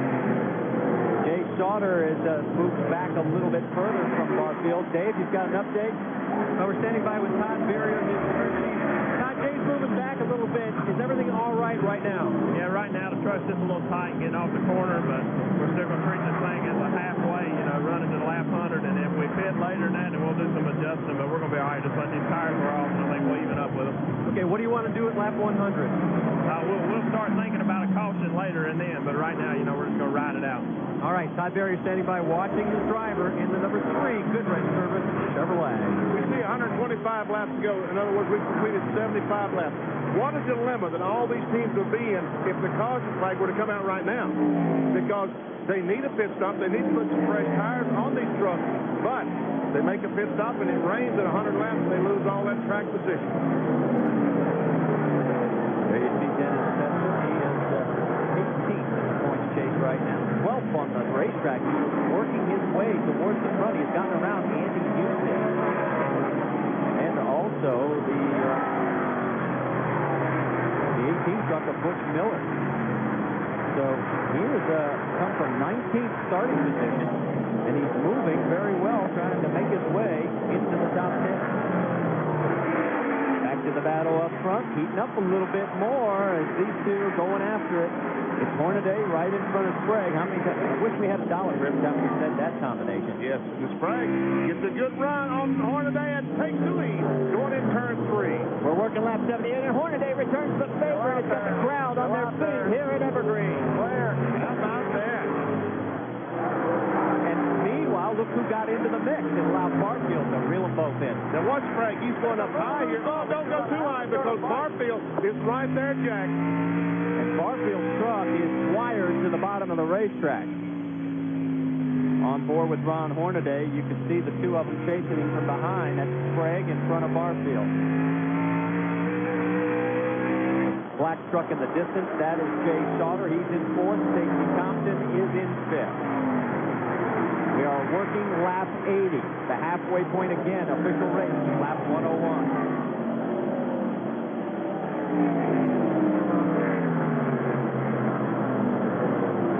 Hornaday a little high through the corner, but he's in control of this race right now. Sprague took a shot at him, but he turned the favor right back as Hornaday leads the NAPACard 200. More after this. Looking at the battle for the race lead here at the NAPACard 200 at Evergreen Speedway. Ron Hornaday in front of Jack Sprague. Ron Barfield is in 3rd, and Benny, everybody's starting to push up. Yes, they are. As the tires are losing the grip, you see them going up in the middle of the racetrack. Once again, Sprague trying to get on the inside. Can't quite make it. Looking a little bit further back into the pack. There goes Jimmy Hensley. Look at this side-by-side action. Biffle's got his hands full, getting around McGlynn. Tolsman's right behind him in the 25. Randy Tolsman has been able to get by the 99 truck of Mike Bliss, take on that spot. So Randy Tolsman is now up to the 9th position. On board with Mike Wallace. That's Bliss right in front of him. They're both trying to get around McGlynn, who is a lap down. And Tolsman, take a look there. We see the number 2 truck, Mike Wallace, the Team AFC.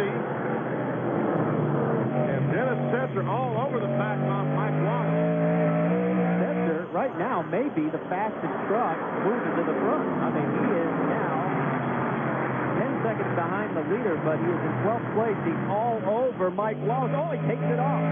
One wheel into the mud. That could be dangerous here. Yes, it could, because it's always there. Now, finally, back to the lead. Sprague really wants this. Tires are really becoming an issue. Watch as they come through the corners. They're starting to get loose. And close to that wall. And Sprague taking a look, trying to get Hornaday to go up the racetrack so he can dive under him. But meanwhile, he's got Barfield right behind him. We said it at the beginning of our broadcast many hours ago. We might see some sliding and slamming. Well, we're starting to see the sliding part. Exactly. And as soon as Sprague gets alongside, we're liable to see the slamming part of it. We've got Hornaday's radio tuned in. We may hear them conversing in the background. Right now, everything seems to be cool, calm, and collected in the Napa Chevrolet. A couple of Chevrolets in the Ford of Ron Barfield. Completed 86 laps. More lap traffic coming up for our 3 race leaders. That's going to be closing in on Ernie Koch here in about a corner or two. In fact, there's about 5 trucks, in fact, that they're going to be running into some serious traffic. This could be one of those little turning points setting up the stage for the halfway mark. Certainly could. Hornaday. Boy, that tire's definitely, lap times are slowing down immensely. The speed just dropped off like 3 miles an hour. Turn forward, down Crash low. in turn 4, and it's going to be tough for our race leaders. They're coming up on it right now. There's McGlynn spun around, and also Terry Cook. Heavy damage to the front of Terry Cook's truck. The right rear is burned off this thing. There was your mark. Right side. Hornaday said the right rear was burned off. And they're going to make a pit stop just 12 laps from the halfway point. Somebody might stay up there, but I doubt it. There's the damage on Terry Cook's truck. Heavy damage to that truck. Ron McGlynn, evidently the damage is to the left side of his truck because the right side looks okay. Well, let's show you what happened. Leaders barely get through. We don't know exactly what caused the accident, but we see Hornaday, Sprague, and Barfield, all the leaders going high because the bottom of the racetrack is completely blocked. All right, now, we've overheard Hornaday saying the right rear in this thing is gone. Question is, will he pit? We're working lap number, well, and now we're going to be completing lap 89, so we're working lap 90. We're only 11 laps from this race being official, Ben. I understand, but they've got to pit. They have no choice but make pit stops because someone is going to make a pit stop. If they do, they'll have a tremendous advantage if the rest of them don't pit. All right, let's set this for you because of the 3 pits. And I'll get back to that in a second. We'll show you what happened on the accident.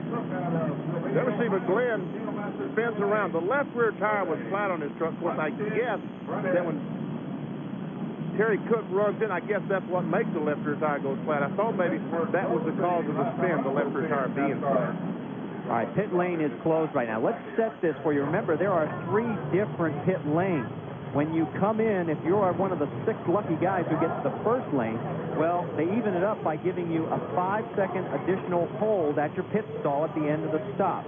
In the second lane, it's a 3-second hold, and if you're in that back lane, pit lane is now open. You don't have to worry about any hold whatsoever. It's 2.5 times further around in the third pit lane than it is on the front lane. So here comes Ron Hornaday, makes the left turn. Pit stops are going to happen. Guys in the pits, Amy and Dave. The action's going to be fast and furious. Let's go to Dave Burns. Ron Hornaday in the Napa Auto Parts Chevy, gas in, right side tires. They're going to try to put 1 round of fight in the 16 truck. Now behind him, the guys have gone around to the right side of the 24 as well, and they are going to get beat off pit road, but no.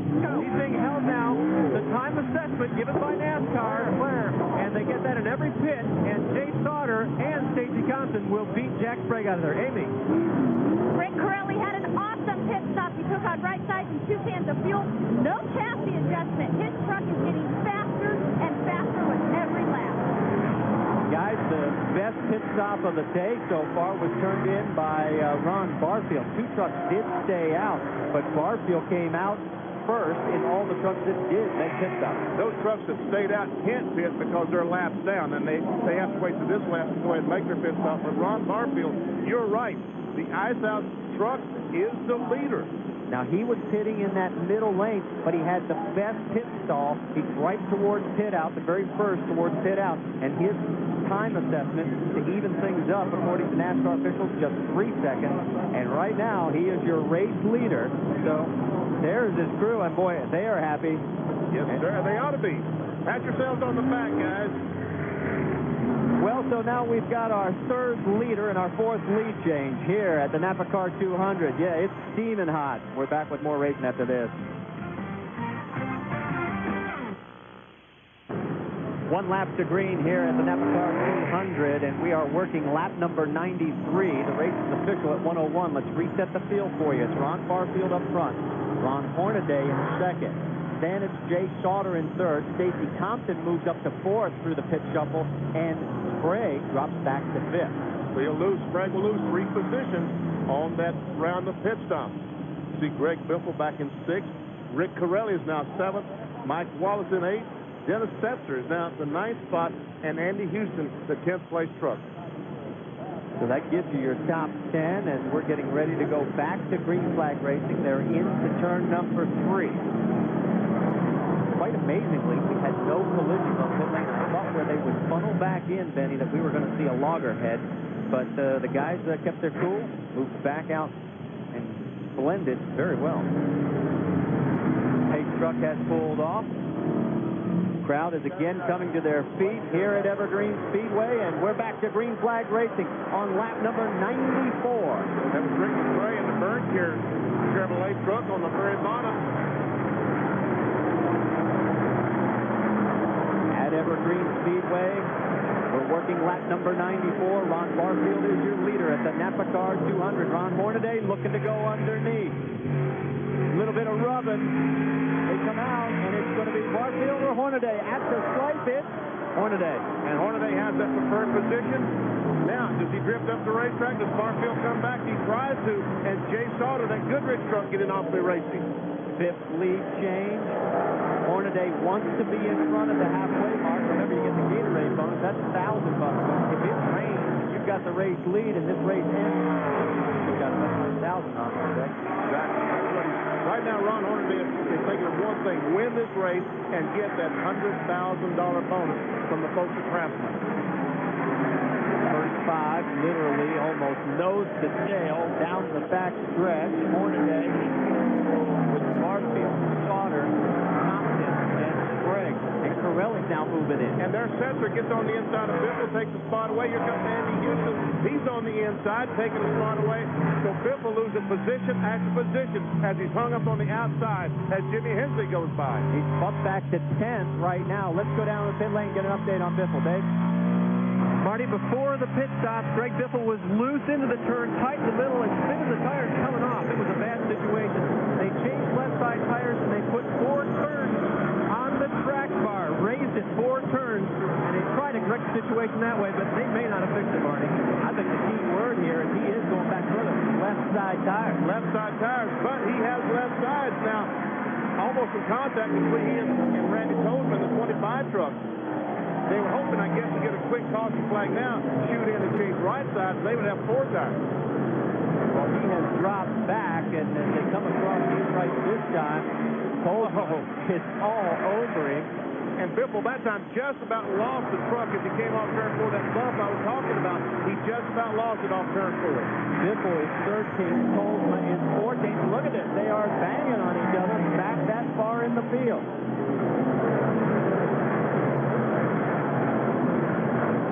Tolman not able to get underneath. He lets you know up front, nothing's changed. Ron Hornaday is still in control. Right now, Biffle's got all he can do to hang on to 13th position. Terry Cook was involved in our last caution, our 4th of the day. Amy East, you got an update. Terry is sitting here in the truck in hopes that they can get this thing fixed and he can get back out there. Terry, from your perspective, what happened? The 300 truck spun down there in a corner, and it looked like he started rolling back up the track, so I started to go low and block the track and run into it. Bad way to start off the season for the CMS and PGA Chevrolet, but we're going to get it fixed and get out there and get some points. We're in this for the long haul. Okay, hang in there. That's a report from Terry Cook. Yeah, he's had a rough start. He finished 19th at both Homestead and Phoenix, our first 2 events of the year. Meanwhile, back to the battle up front. It is still Hornaday in front of Barfield, Sauter, Compton, and Sprague, Corelli, Wallace, and Setzer. Setzer is on the move, and he's up to 8. He's made contact with this lead group, all 8 cars. Nose trucks, I should say, nose to tail. These are pickup trucks. Here we're at lap number 101. The race is now official, ladies and gentlemen. So if we get more rain, whoever's in the lead could be the winner of this event. Hornaday picks up the Gatorade $1,000 bonus for leading at halfway and continues to motor on. But right now, I hate that, I don't want to jinx this, but it's looking pretty good. It is looking pretty good. Never see the 25. Colton has been able to get by Biffle. Now Butch Miller in the 18 Dana Dodge trying to do the same thing. Biffle's in some real trouble if they don't get a yellow soon. I mean, he is backed up to 14th, and he is really slowing this whole line down. If Miller can get around him, look out, Harvick's in that mix as well. If either one of them get by him, they'll go black. Well, he's holding up this whole line. You're exactly right. There must be 10 or 15 trucks in that line. So that's the position that he stands to lose once Butch Miller gets alongside. Hanging on for deer lap. Remember, they changed left side tires. Everybody else changed to the right. So let's go back to the lead. It is still Hornaday up front.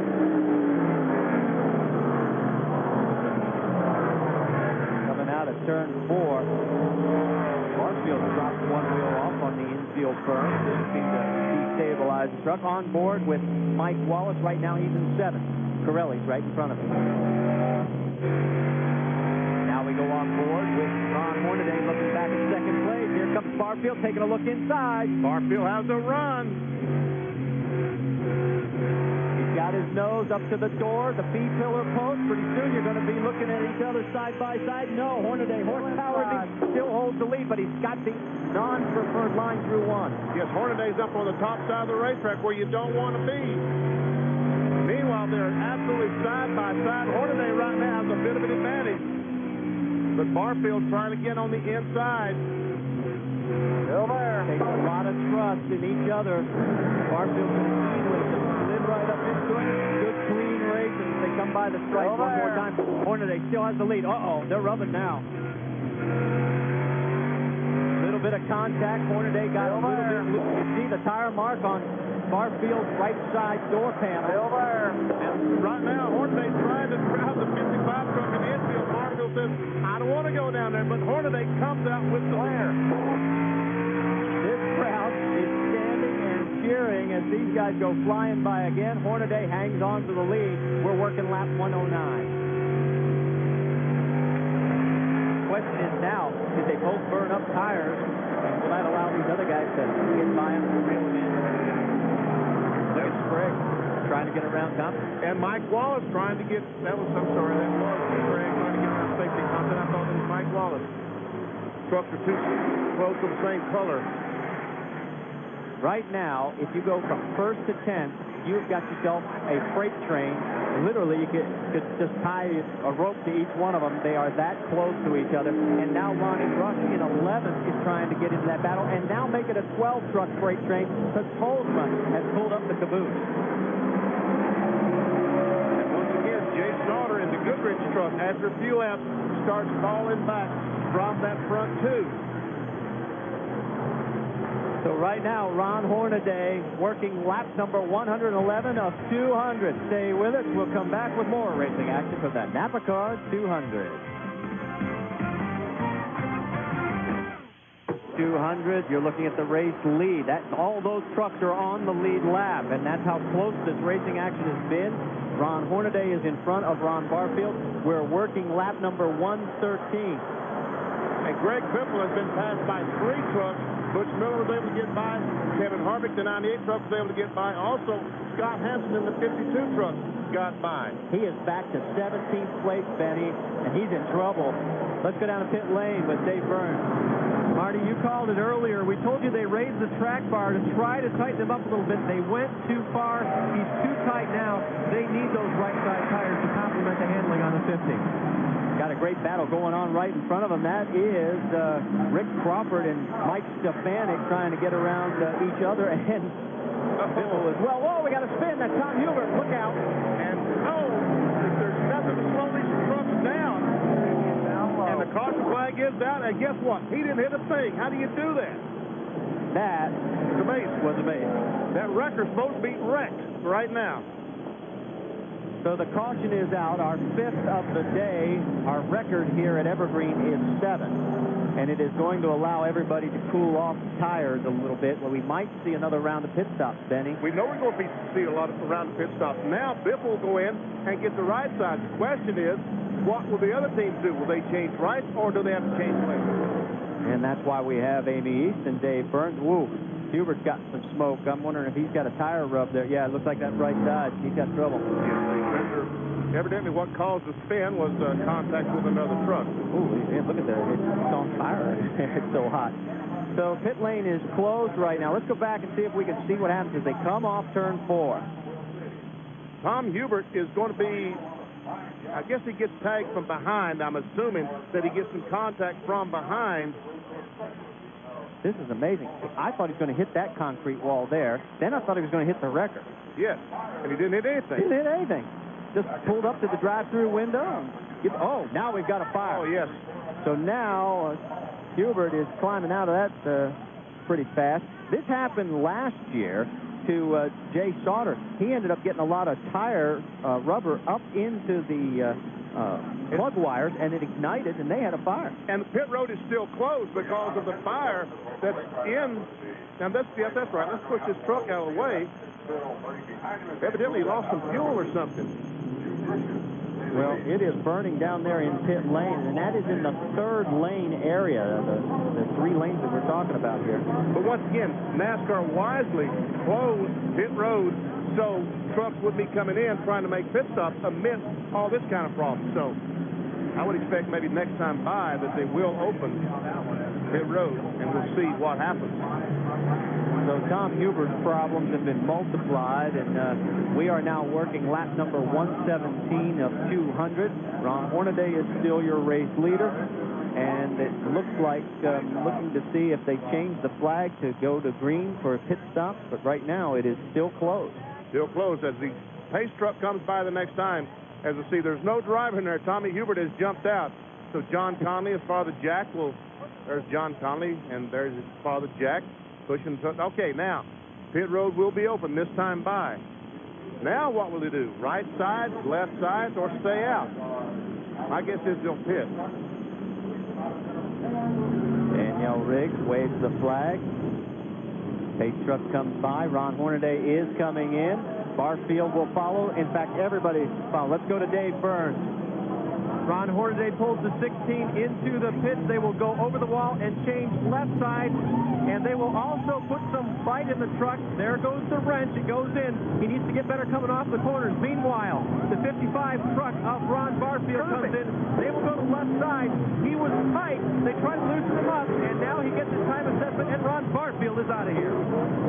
Hornaday's team did better this time. Hornaday maintains the lead. Barfield will come out second. Then it is Jay Sauter, Stacy Compton, Jack Sprague is again fifth.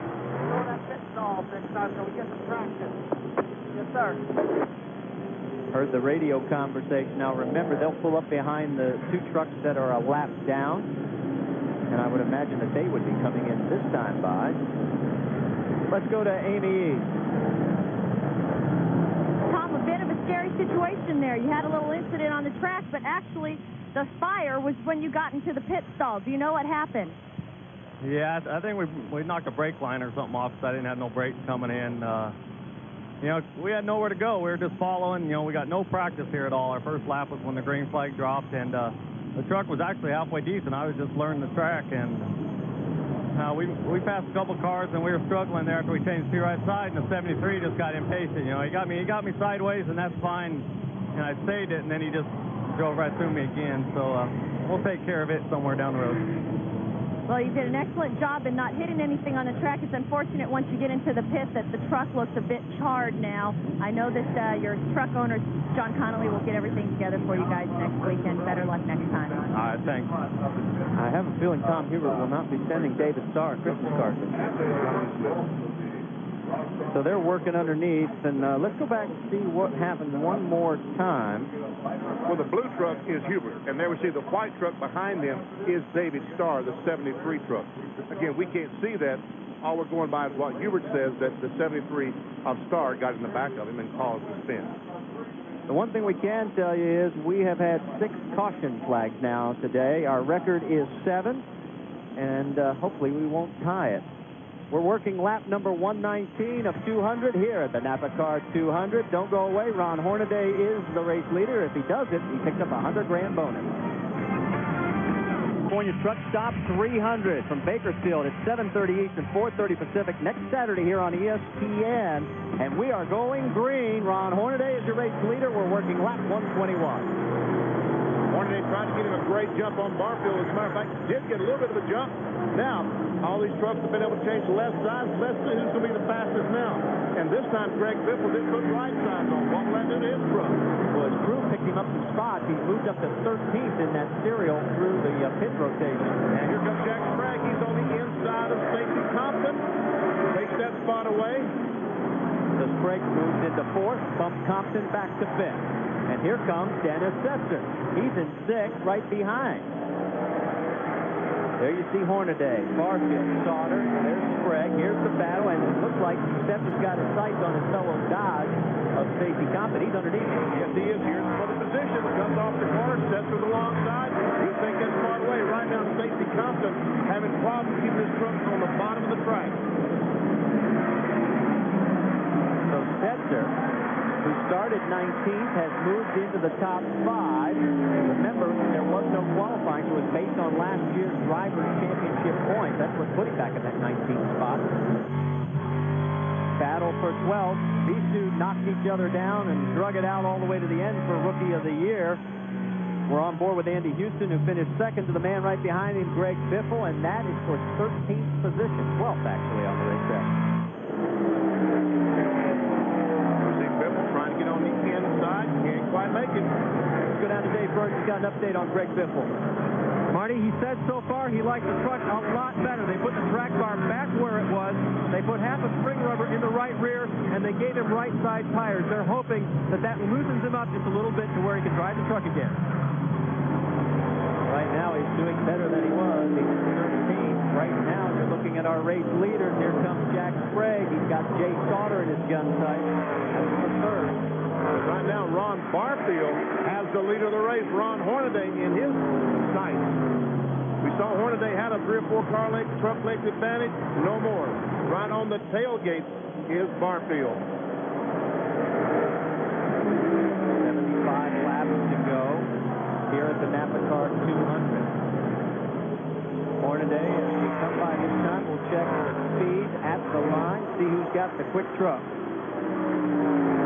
You're pretty rapid. Look, Dennis Setzer. Dennis Setzer had the quickest time that time. And Jay Sauter was second. Now he is just behind that first pack of 4, but he is closing on these guys. Does it make it surprise you at all that it is Dennis Setzer? I mean, the way he has been charging. Here he is again.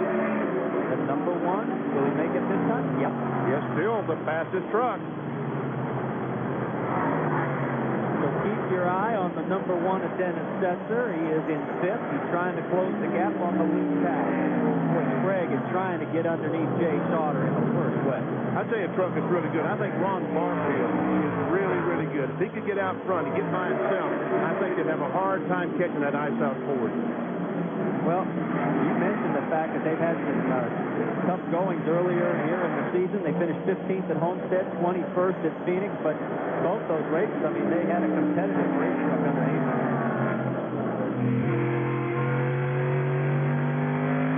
On board right now with Ron Hornaday. He's looking back at Barfield. And the two of them have pulled out a little bit of a gap over Jay Sauter.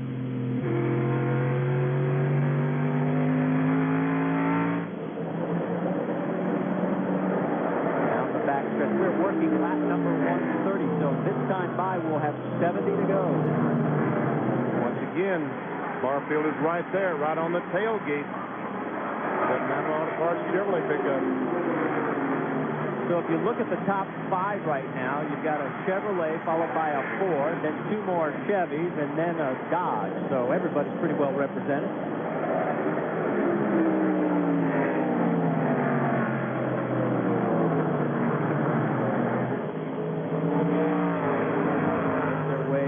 Across the front straightaway. You think, Benny, are we at a stage right now where these guys are sort of settling in a little bit? Oh, they're coming up on a very slow truck. Everybody gets to the outside safely. Are they settling in, waiting a little bit longer now that the rain looks like it may not be coming back? I think right now they're just waiting for that opportunity to pass. So, field snapshot, all the trucks as they went by. Has opened up about a 0.4 of a second lead over Ron Barfield. Almost in contact with Jack Sprague. Oh, he got him loose. Little contact between the 3 and 24. Sauter did a good job to save that thing. The 00 Ryan McGlynn will take his truck to pit road. That was the slow truck that you saw a moment ago. And here comes Setzer. And Setzer now has Sprague right behind Sprague.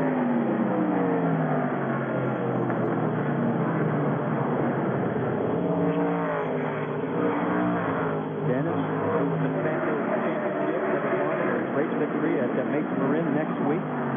Looking to go for victory number 2, and right now he seems to have one of the best trucks out there, whether it be a short or long run. Sure does. And Jimmy Hensley and the 86 truck of Stacy Compton are starting to close in on this lead group. Let's set that second 5 for you. It is Compton in 6th, then Hensley, Wallace, Bliss, and Corelli rounding out the top 10.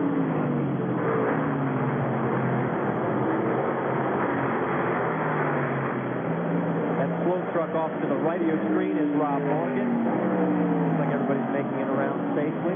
We make our way back towards the battle for 12th. That is Andy Houston and Greg Biffle and Randy Kolsma. And it looks now like Biffle, if he could get around Houston, could go off. I think he could, but right now Andy Houston is doing a good job keeping that truck on the very bottom of the track.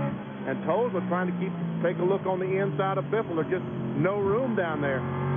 Kolsma told me he learned so much last year. He got behind the Hornaday, and while everybody was blistering by those two early in a run, he said patience, patience, patience. He ended up finishing 3rd that year.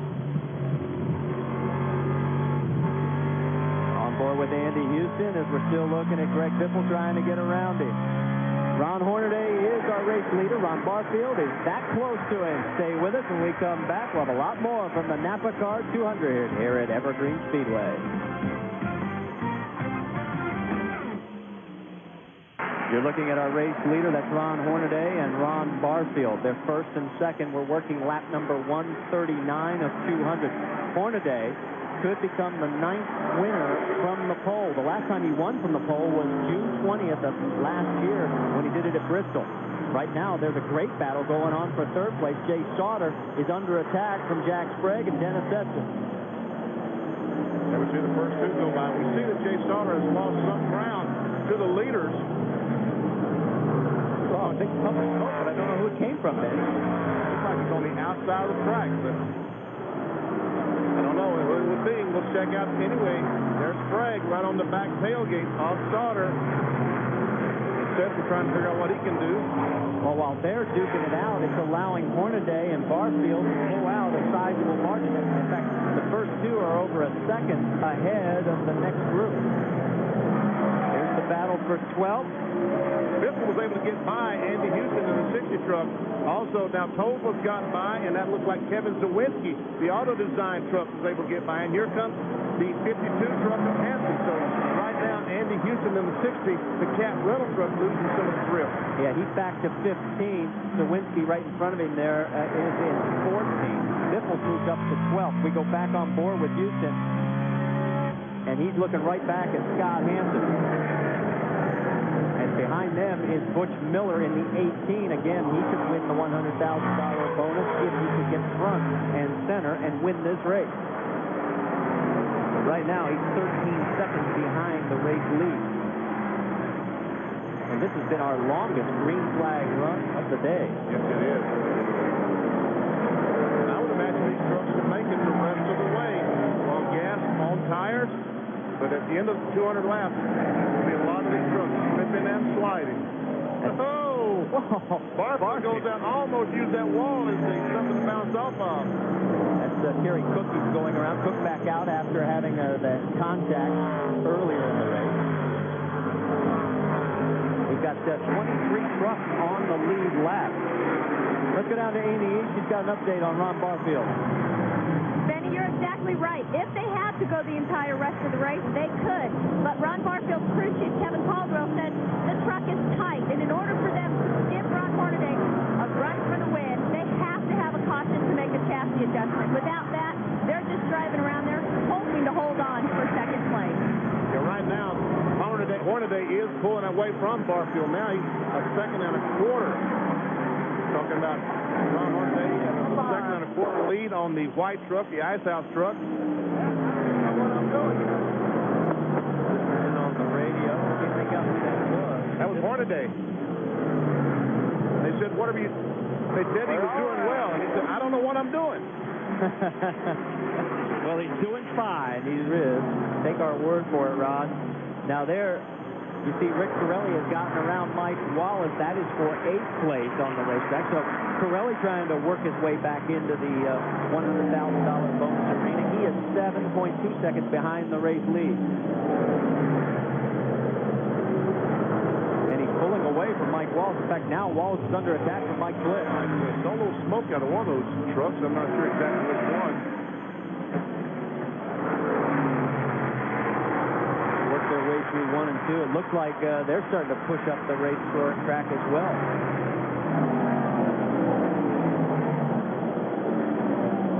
We're watching this battle. We'll update you and let you know Hornaday has just crossed the stripe. He has got a 1.7-second lead, so he is adding to it. Barfield's in trouble. Barfield is in trouble. Needs that caution, like Amy East was talking about, to make a chassis adjustment and change some tires if he's going to have any luck in running down Ron Hornaday. Well, we mentioned it a long time ago. If you've been with us throughout the day, we talked about these guys. Mike Bliss wants to be the spoiler. He has raced in 99 Craftsman Truck Series races. He missed Sauter at the very first year in 95, so he doesn't qualify, but boy, he could play the role of spoiler. He's in 10th right now, though. Has to somehow get around Mike Wallace and get back to the front. We're at working lap number 150. We're almost to the three-quarter mark. He must have heard us. He's making a move. Yes, he is going in turn 3, but there's a slow truck on the inside. Rob Morgan is there. Mike Wallace is trying to use that, but meanwhile, Bliss is coming off the corner. And Morgan moves over, and Bliss will take that spot away from Mike Wallace. Take a deep breath, because we almost had a bit of a bump and grind there, but Bliss makes it around, takes the position, moves into ninth place. Go back to the battle for third. That is Jay Sauter. He's got the position. Sprague and Dennis Setzer right behind one.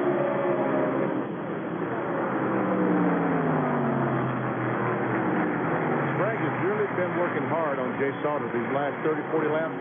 And Marty, it may be that he's used his tires up trying to get by Jay Sauter.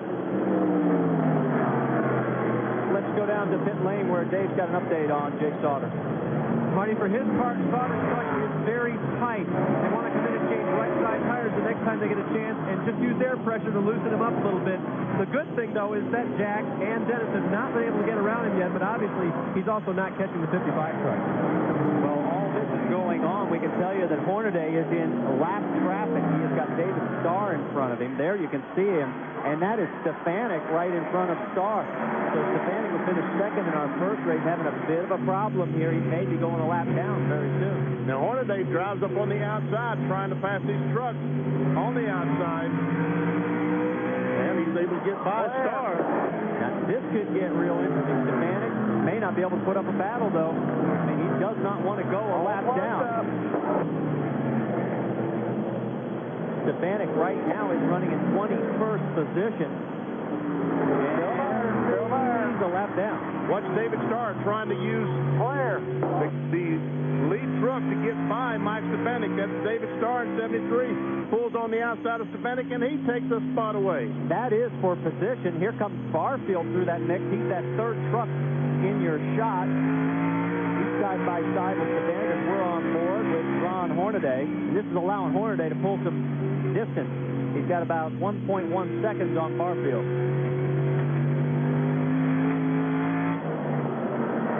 Oh, we got Crash in turn number 1. Ernie Hensley and Rick McRae. And Hensley had a good race going. He was in 8th position at this point. McRae was a lap vehicle. The second week in a row, McRae's been in an accident. But, you know, that mud puddle in turn 1 might have been the cause of this accident. I'm not sure. Well, Jimmy doesn't look like he's going to be moving pretty soon. I mean, the wind is good. Leave it alone, which is a little tight right now. Here for. Hornaday says it's a little tight right now. Leave it alone. Well, McRae has been able to get refired and underway, so he is back out. This is our 7th caution of the day. That ties the track record here at Evergreen. Let's go back and see if we can find out what happened. No way of knowing. And I speculated these trucks were a little bit too high, but Terry Cook left pit road just a moment ago. Watch as he goes down on the very bottom. He goes through a mud puddle and throws a bunch of water up on the racetrack. I thought maybe that Rick McRae hit the water and got into Jimmy Hensley, but it looked like they were a pretty good ways from where the water was on the speedway. Jimmy Hensley does have his truck moving. So Hensley has refired, but it has cost him his chance at victory today. Ron Hornaday is our race leader. We expect pit stops. Stay with us. We're at the NAPACard 200.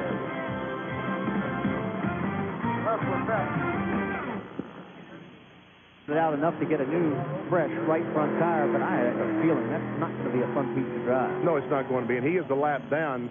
He did pit, and now pit road is open. Here comes all the vehicles, all the trucks down pit road. Hornaday, Barfield, they burn.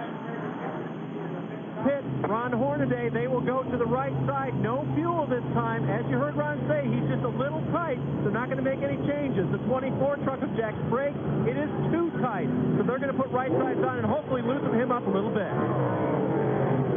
Now the race out of the pit lane. Who's going to get there first? It's Hornaday over Barfield. Let's go to Amy. Rick Crowley's having another excellent stop. He takes on right sides and fuel and then almost stalls it and almost runs over one of Mike Blitz's crew members on his way out. There's also a tire that's loose at the pit exit here. Real quick, I just want to know, Mike Wallace, they are fast. That pit stop, that was very nice and clean. Timmy Cahoots was making several chassis adjustments. I suspect that they are tight just as a lot of trucks are out here today. As we see Mike Wallace, Amy East was talking about Timmy Cahoots and all the crew and their great pit stop. Greg Biffle, once again, the Granger truck in front changing left side tires. And all the other trucks changing right sides. Well, I am watching it. I think the thing that's going to stand out in my mind, Benny, is Butch Miller has decided to stay out, and he is going to take the race lead, so that makes it our 6th leader. Wow. It's a pretty big gamble, but we're talking about a $100,000 bonus. It really is. But will his truck with these used tires be fast enough to keep the other trucks behind him? Only time will tell. Well, we're going to find out if this strategy is going to work for Butch Miller. He's at the front of the pack at the NAPACard 200. Stay with us.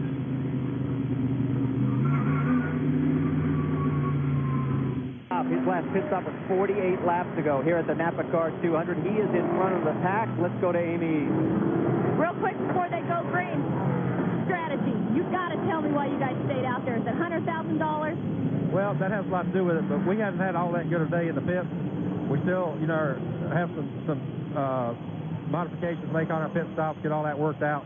The truck's working pretty good on used tires. We decided to stay on it. We might not win, but we're not going to go back to where we were at either. Eddie, you're a great crew chief, but was this your call or was this the boss, Bobby Hamilton's call? This is a team call. Great job. So we're going to find out as we're getting ready to go green flag racing here on lap number 161. We see Mike Stefanik, the Carlin truck on the inside, the 66 truck on the inside, trying to get a lap back. Here they come. Pace truck is off, waiting for the green flag. And we are back to racing at Evergreen Speedway. Butch Miller, can he hold off Ron Hornaday and Ron Barfield? Here comes Hornaday down the back stretch. This is for $100,000 for 4 guys. Miller is first. Maybe not for long. Hornaday just taking the position. Ron Hornaday comes off turn 4, takes the lead. I think Hornaday can smell that $100,000. So can his pit crew. Remember, they get half of this if they win this $100,000 Craftsman bonus. Miller's got his hands full now with Ron Barfield. Barfield's got fresh right tires. Whoa, here we go. Through turn 4. Miller holds on. Barfield drives down to the inside, trying to take that spot away, but has to fall back. Now Butch Miller goes high. Here goes Barfield on the inside. Oh, and Sprague and Sauter right behind him get tangled up and cost Sprague a position. While all that was going on, here comes Miller. He is going to get past there. Sauter's got problems on the right front from that contact. The fender is knocked in on the tire. The right front fender rubbing on Jay Sauter's vehicle. So now it's Hornaday by 1.3 seconds over Barfield. Let's go back and show you what happened to Jack Sprague and Jay Sauter.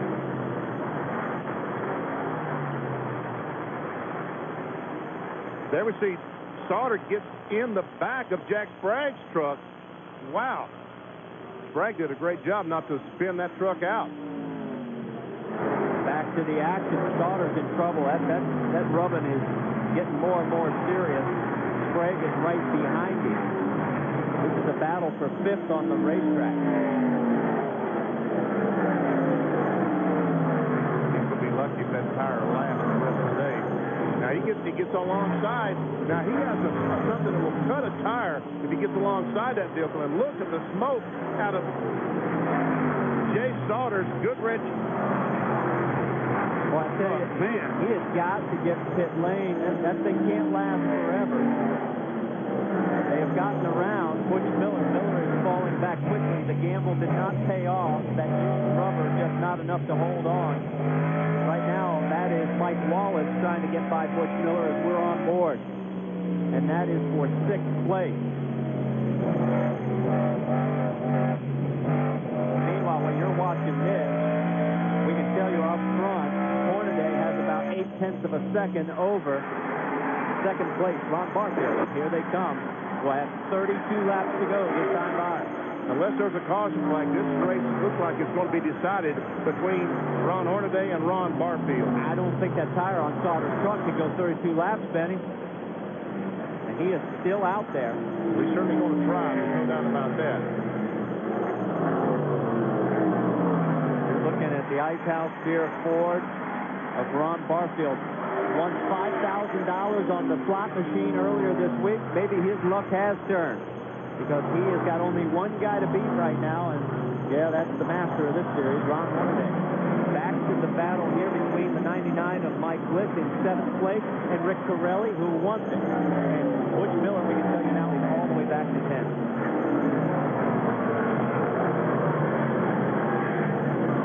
Meanwhile, you can see the sunshine.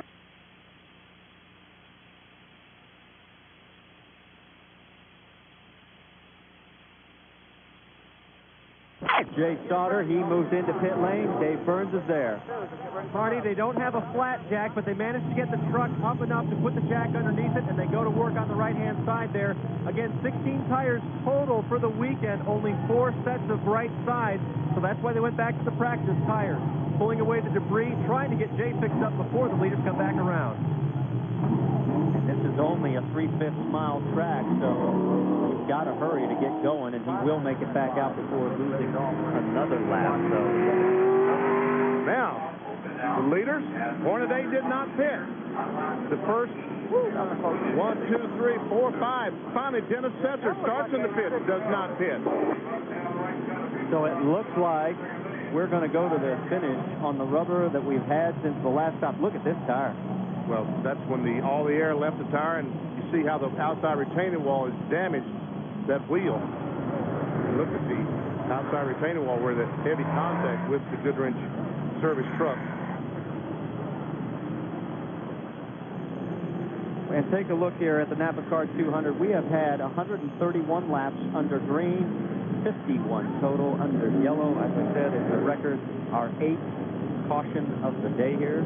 And one that we didn't want to see, but boy, Mother Nature has created so many problems for us today. We finally see the sunshine on the backstretch, and it looks like we're going to find out who's got the best tires, who saved them the most. Don't go anywhere. We'll find out what happened here at the NAPACard 200 with Ron Hornaday and Ron Barfield running up front.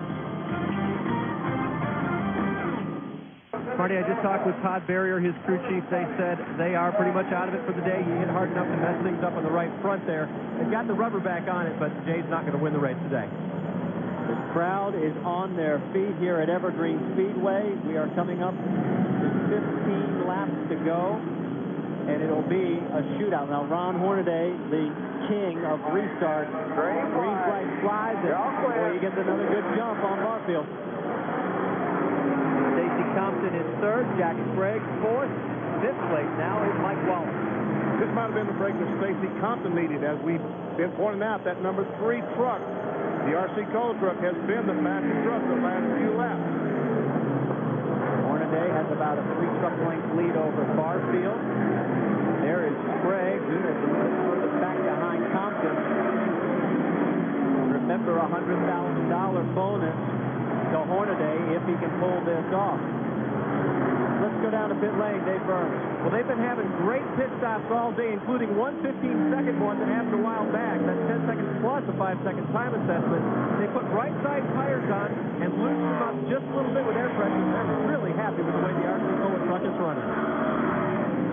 So the RC Cola Dodge is holding off Jack Sprague right now. He has not led any laps today, but he is on his way to another great finish. This would be, well, his third top 5 finish in a row, and I think he'd like to get the win. Here comes Sprague right up behind him. He gets into it.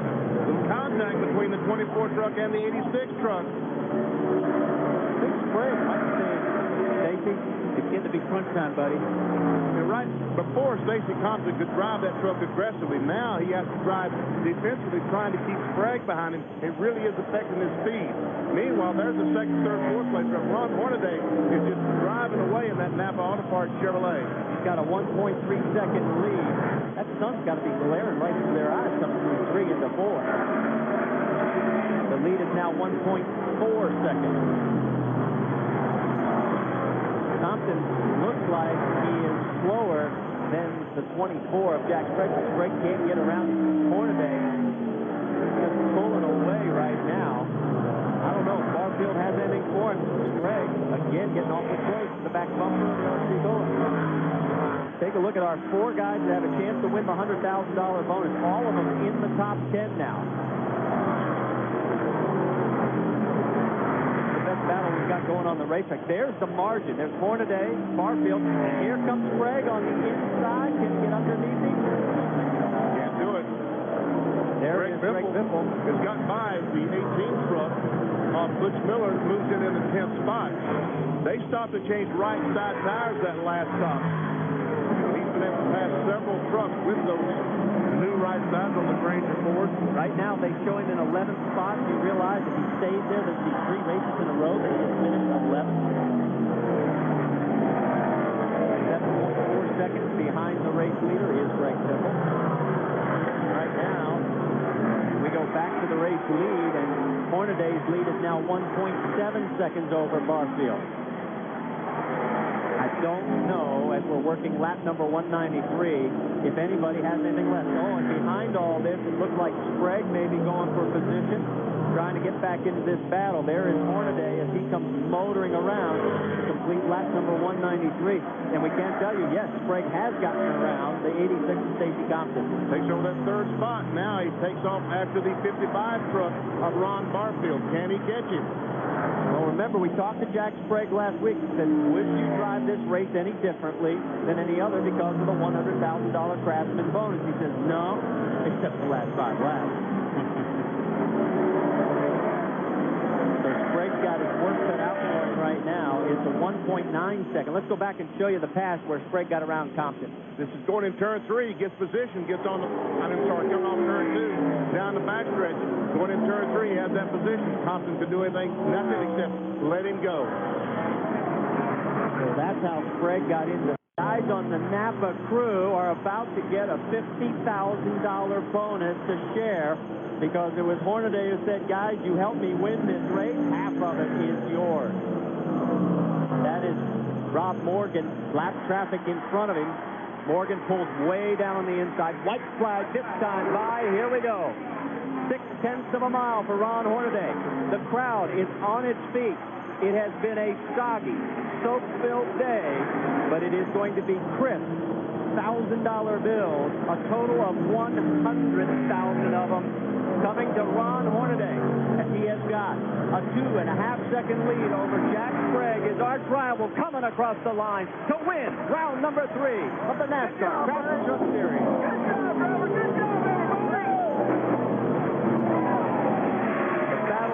Right there, Rick Corelli holds off the number 1 of Dennis Nectar.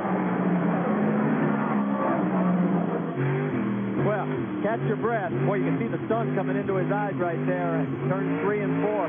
We'll talk to our winner when we come back. The NAPACard 200. You're awesome, Dave. Woo! $100,000 richer, having beaten the field here today in the NAPACard 200. And he gets out and celebrates with everyone in victory lane, getting a hug from wife Lindy. And the crew has got to be a little happy as well. Ron, I understand the crew is getting about half the dough here. Is that right? Well, it's not whatever we can split with Dale, but I tell you what, I got to praise the Lord. Thank Napa Auto Parts. The Chevrolet ran awesome all day, but we got to dedicate this to Bob McKenna. You know, his wife, his mother passed away, and I tell you what, I didn't think we were going to get this thing off. And Goodyear tires, I didn't think we were going to have anything for them, and I don't know. We lost our brakes and kept pumping them. And all right, Ron, turn around and look at this right here. What do you think? $100,000. What does that mean? Earnhardt, we're rich. Unbelievable. I got to thank Dale, Teresa, Ty, Don Hawk, all the guys at the body shop. I just backed it in the fence. The brakes went to the floor. Doing it, don't it? But everybody works hard. Thanks all the guys back in the shop. And I hope I didn't forget nobody. Dale, Teresa, Action Collectibles at #1. Napa race, won it again. I never won this one. It's unbelievable. A fitting finish for Ron Hornaday, winning the sponsors race and taking home Craftsman's $100,000, guys. And very well earned for the entire team. He has won his 25th race. He also leads the most laps. They picked up the bonus points there. Anybody else really jump out at you? Rick Corelli had a good run to 6th place. Dennis Setzer also had a great run in that #1 Mopar Dodge. On down through the line. A record for trucks on the lead lap. We had a total of 18. The old record was 12. So as we make our way through the field, here are the points. A 45-point margin now for Hornaday over Compton. 79 back to Mike Wallace in 3rd. Sprague is 88 back. So that's going to about wrap it up for us here today at Evergreen Speedway. Coming up next week, we'll go back to the birthplace of the NASCAR Craftsman Truck Series. Dodge California Truck Stop 300 from Bakersfield at Mesa Marin, 7:30 Eastern, 4:30 Pacific next Saturday on ESPN. So for Benny Parsons, Amy East, and Dave Burns, I'm Marty Reese. Thanks so much for hanging in there with us here at Evergreen, Washington, as we have been through the NAPACard 200 and your winner, Ron Hornaday. Today's presentation has been brought to you by ESPN, the worldwide leader in sports. For more, log on to ESPN.com, part of the Go Network. Go.com.